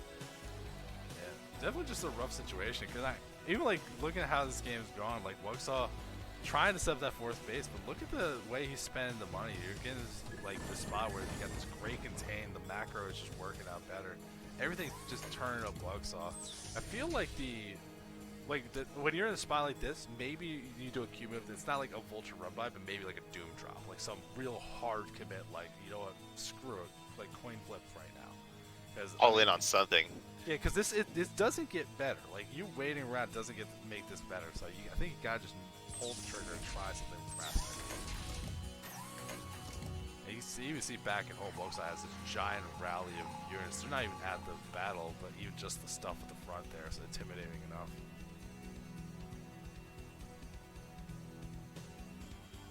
Uh-oh, pulling the boys. The boys are coming for the tank.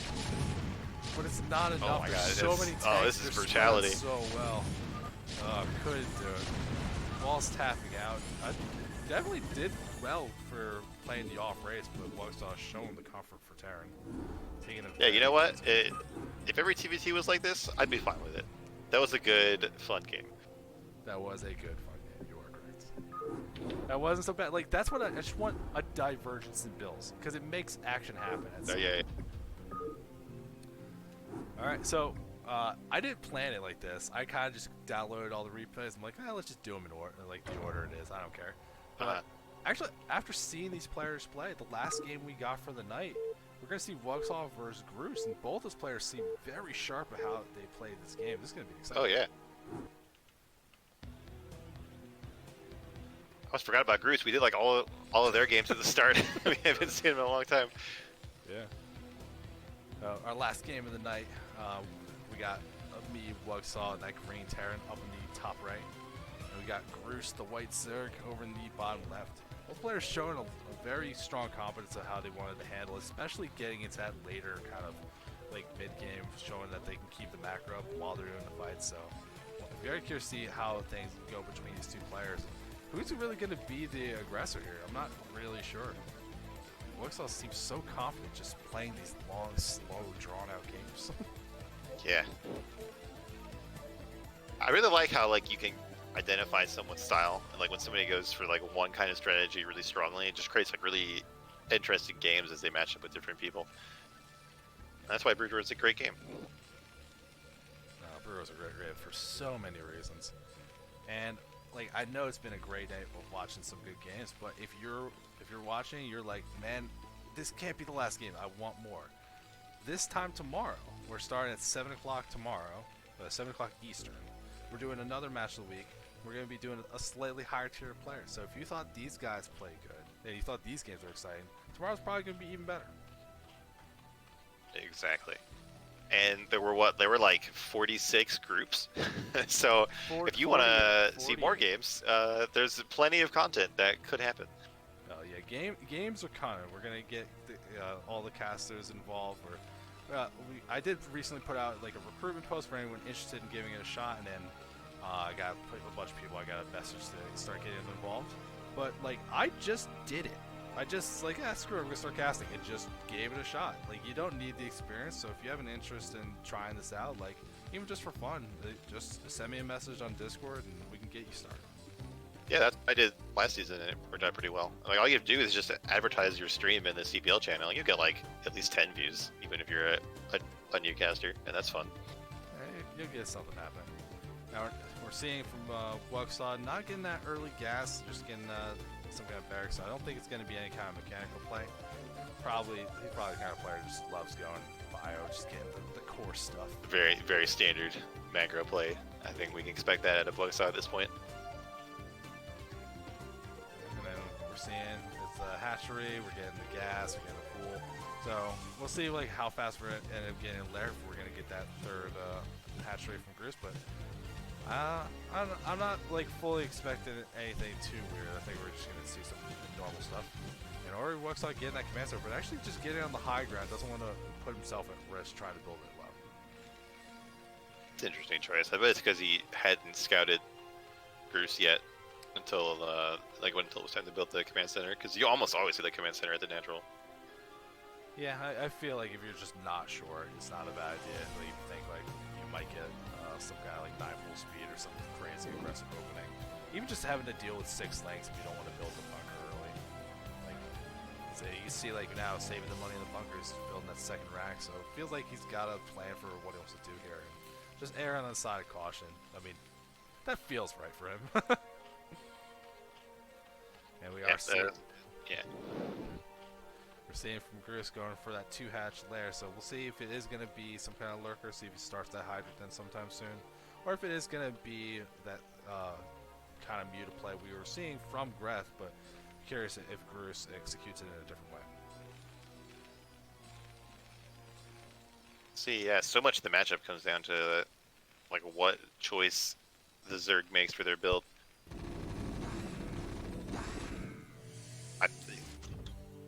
We see a hatchery going down before either a den or a spire. So I think it's another 2.5 hatch build. I bet we're going to see a spire go down with this. I think the Hydra one we started by now. Yeah, it feels like you would start the Hydra den before the lair finishes if you're trying to do some kind of big lurker play. We're seeing the commander coming down. There was a Link tried to get a little scout on. It didn't get past the bunker, so. I think it saw that the CC wasn't there, but if you have the bunker out like that, you can assume it was there. So I think there's no like misinformation from Bruce about what he's expecting here. We see this lane really trying to stop that SCV scout, trying to make sure that works. It doesn't really get that full knowledge of what's going on. And with that layer finished, yeah, see that spire would make things a lot easier. There's a drone going on in the map already. That's pretty early, like before the spire is even done.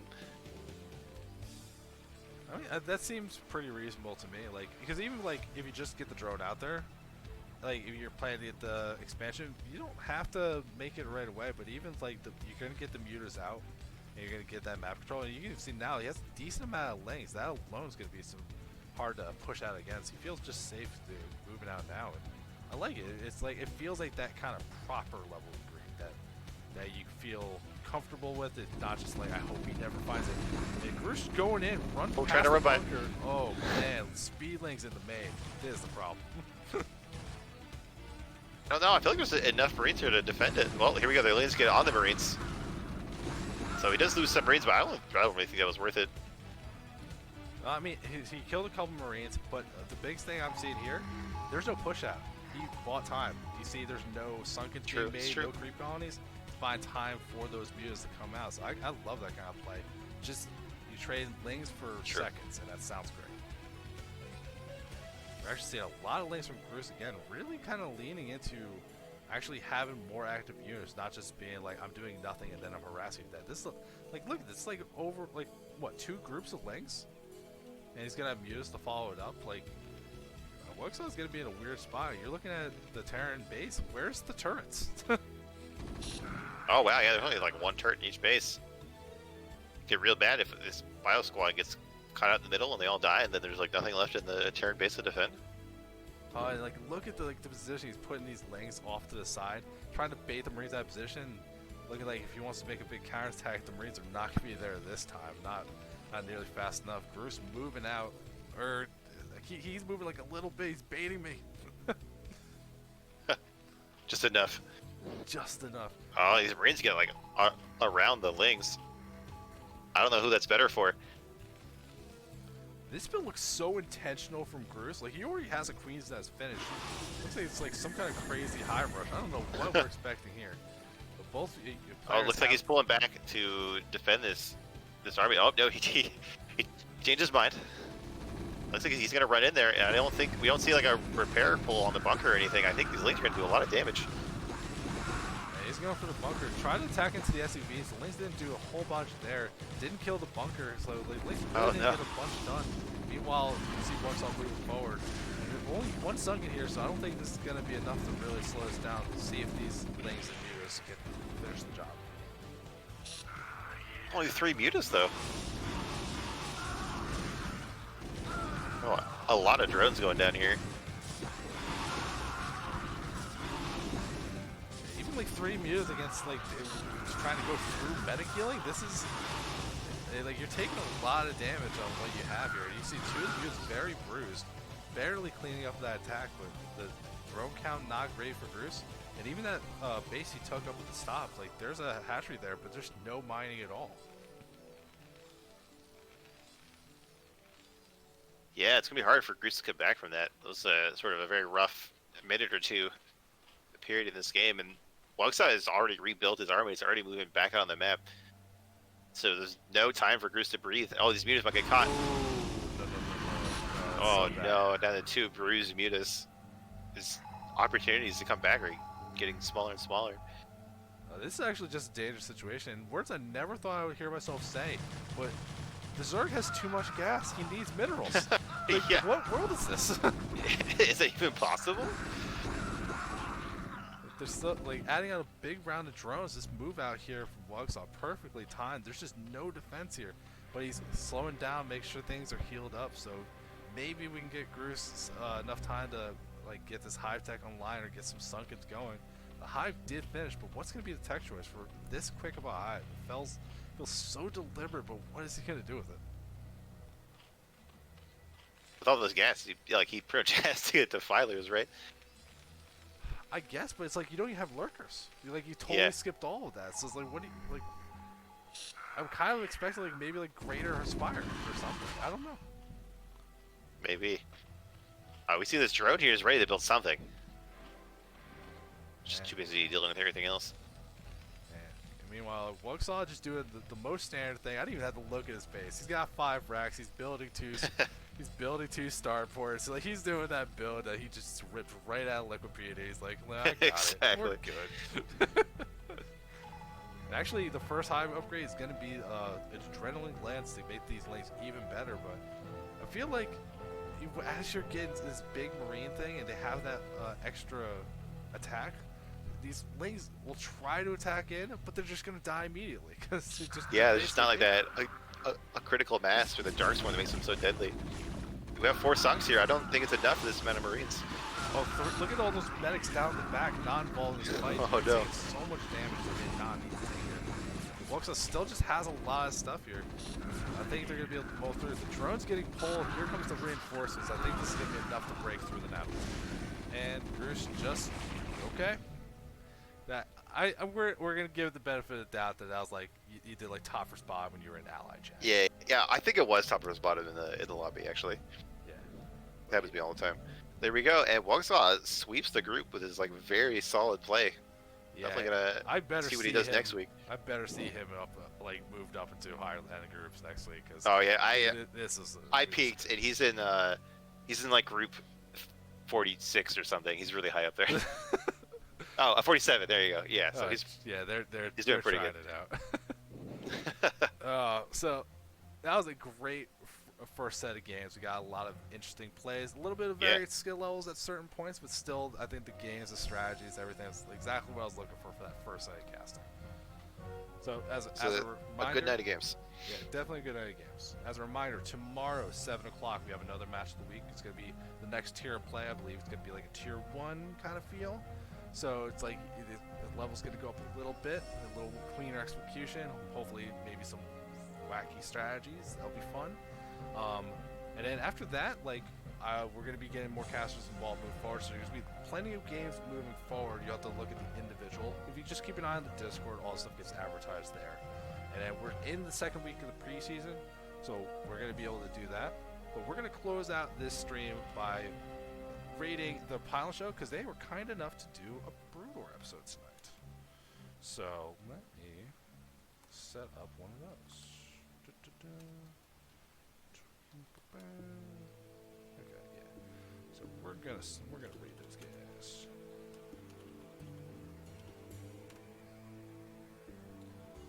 Yep. But that's gonna be enough for us to close out the night. Everyone, have a good night. Thanks for tuning in. Good night, everybody.